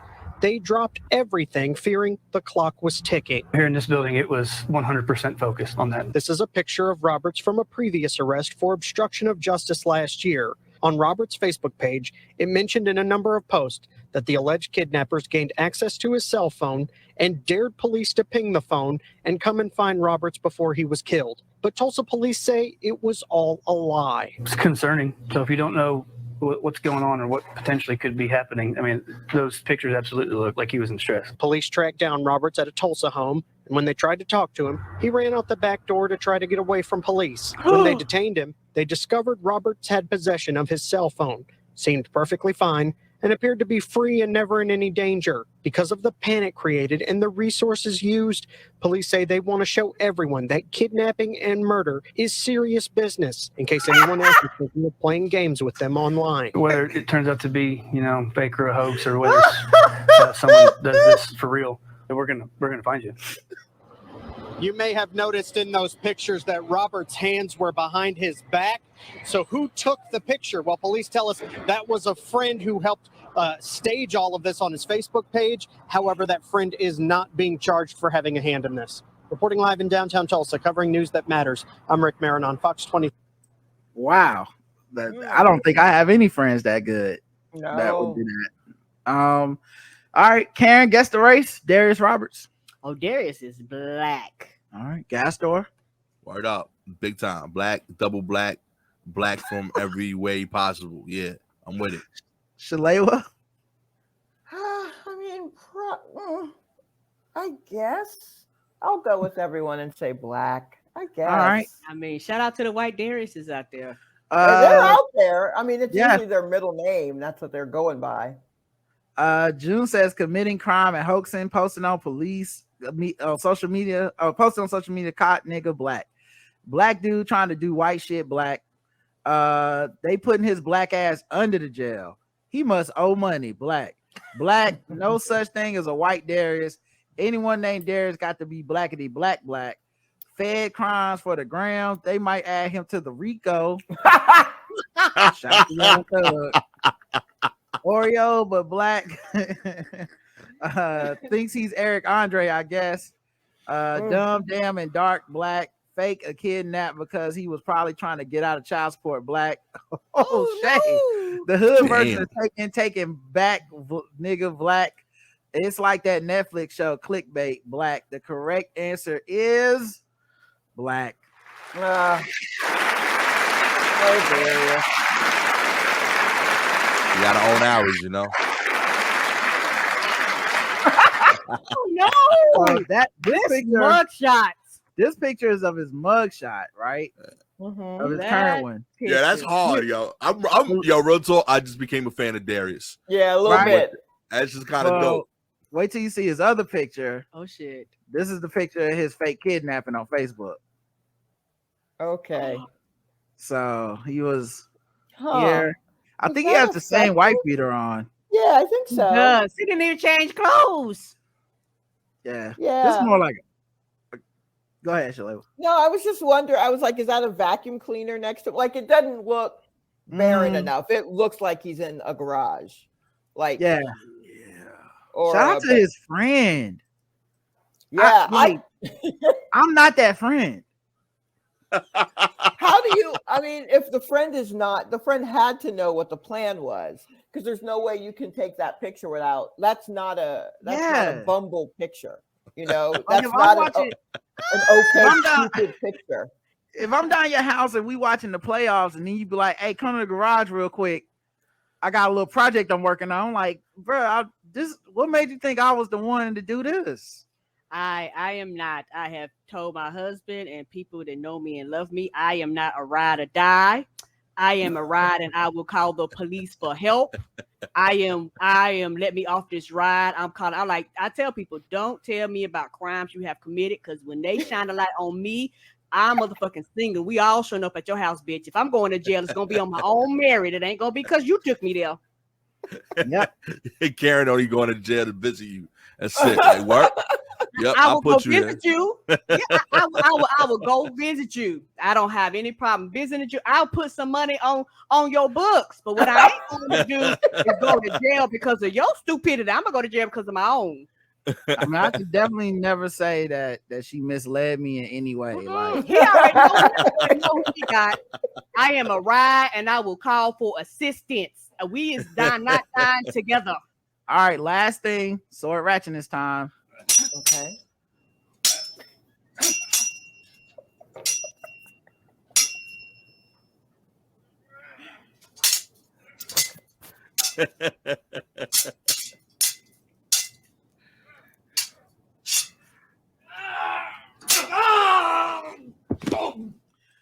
Sword ratchetness is where we like to take our platform and spread the word about the misuse and the rampant illegal use of swords in America. Yeah, and today's article, like a Ninja Turtle, woman claims a man came at her with a sword during road rage incident. I think they actually have a news article to go with it. Let's find out. Providence police, after a road rage incident yesterday, led to a terrifying moment for a local woman. 12 News reporter Matt Paddock spoke with the victim and joins us now with the details that are new at 5. It was on this busy stretch of roadway here in North Providence. First of all, shout out to the choreography. Okay, I know that's a small moment. That's not that a lot of people didn't notice Matt Paddock, but I seen how you started with the walking towards the camera, then popped up on our ass, and then flipped to the street. Like, this is the street where the shit happened. That was a G move, man. Respect. Future director right there. Yeah, he going to bigger and better things. He's not gonna be stuck in this little town doing sword stories for the rest of his life. This is intro. That was like the weatherman on MSNBC during a tornado level. This shit is on his reel on Venmo, you know. Yeah. Step your game up. With the victim and joins us now with the details that are new at 5. It was on this busy stretch of roadway here in North Providence that the victim tells me she was a part of a road rage incident where the suspect got out of his vehicle and confronted her with what police are calling a samurai sword. A portion of a frightening road rage incident posted on social media. He was black. A North Providence woman confronted by a man. Yeah. Kept saying, get out of the car, get out of the car, get out of the car. Alexa Donnella was on her lunch break on Thursday when she says a man began driving recklessly. And then this car completely cut me off, almost took off my mirror. She tells me her initial... What is this accent? Do y'all know this accent? If it's Providence, it's either Providence, Rhode Island or Providence, Maine. So that's New England. Yeah, that's New England. It sound kind of like Boston or whatever. Yeah, right? same energy for sure. Okay. Tell me, get out of the car. Initial reaction was to honk. And then this car completely cut me off, almost took off my mirror. She tells me her initial reaction was to honk to get his attention, but that's when she says things took a turn for the worse. He was pulling into the Shores Plaza. I beeped again. And then next thing I know, I see him in my rearview mirror, turning back around and rushing. And he ended up getting in front of me to block me so I couldn't go anywhere. According to Donella, it was here, just before Palo Drive, where the man then got out of his car. Like I said, I thought he had a gun in his hand. But what was in his hand is what Donella says make this situation so terrifying. I was about to duck, and then I saw a sword the size of like a watermelon cutter, like a Ninja Turtle, and I'm like, oh my gosh, this is a lot more serious. That felt racist in her accent. I don't know that it was racist, but it felt racist, especially with the dude being black. A watermelon cutter. I mean, I don't know. I mean, you can't cut Yeah, watermelons with the it. Ninja Turtle or Nigga Turtle. Yeah, because like it's not like they're interviewing her like 2 seconds after it happened. She had time to come She up had with time. a thought. She workshopped this and came with watermelon cutter. That don't feel like a. We've been doing 2,000 stories about swords. We ain't never heard that one. Samurai sword. To my surprise, it was a sword the size of my lower body. And Donella says his intent, which is ample, okay, and thick. Okay, with 2 C's. intentions were apparent. He was very vicious at the window. I mean, like there was like foam coming out of his mouth, yelling for us to get out of the car. North Providence police tell us they have I think the camera guy got a crush on her. Yeah, oh for sure, for sure. Like this is type of hype. Whatever's going on in this area of the country, this is what he's into. I also like that they. She don't want to say they didn't get out that car though. I wouldn't have either. He was foaming at the mouth, yelling for us to get out the car, and it's like, and you still here, so clearly your ass knew to stay. You wasn't blowing that horn then, I bet. Working to execute an arrest warrant. Now, this is the developing story, so stick with 12 News both on air and online for those latest developments in North. All right, well, thank you, bro. We appreciate you. Get spreading the word. But that's why you can't be. Listen, I was in New York. They blow the horn to every. Oh, we lost Shalewa. Oh snap! Oh, hold on. I don't know what happened. I should have known. I didn't hear that laugh. I was on the other screen looking at the. We should have known. Did she have to reboot or something? I'm not sure. I thought I was seeing her. Accepted and connected. Let me check my DMs. Nope. And check the email. Sorry to do this on the air, everybody. But I don't know. She's still in the chat. Did somebody show up at her house with a watermelon-sized sword? Maybe. Oh, I just right. Big sword shut Shalewa down. That's it. All right. Well, man, I hate that we were literally at the end. Oh wait, I see her in here. Let me invite her back on screen one more time. Maybe that will fix it. I don't know what happened. Just try to get listen, Shalewa made it almost all the way through the show with no technical difficulties. We knew we were pushing it. We knew. I flew too close to the sun. I was enjoying her conversation and her company too hard. And Big Tech was like, "Shut this shit down, okay?" She's gonna come back on having screen. fun. Can't have this shit. Oh, she said her internet dies in the heat. Oh man, only in New York. Am I right, y'all? Even her internet needs a fan, yo. I hear you. Michelle. Okay. The rest of y'all cities probably soft. Y'all internet got air conditioning, fans and right. shit. Y'all central air. You don't need air conditioning over 90 degrees. That's y'all slow cities. All right. Well, I'll wrap it up just in case you can't get back on. But yo, thank you for being here, Gastor. Thank you. Saying to Shalewa. Go check out the War Report podcast. It's so much fun. Yes, it's fun. If y'all enjoyed this show and enjoyed their takes on some of the topics on here, I think y'all will really enjoy their podcast. Hit them up and let them know that you found them through us. Yeah, I look forward to every episode and what's going on, Sha, and then y'all getting into the topics of the week. Gastor, tell them where to find you, man. Yeah, man, you can find me on all social media at Gastor Almonte. You can find the homie Shalewa Sharpe. Same thing, all social media at Silky Jumbo. And you catch us here doing the War Report podcast. We do a new episode every Thursday, bonus episodes on Monday. Unless I mess up and have technical difficulties, then I tend to release like a weird R&B song as an apology every now and then.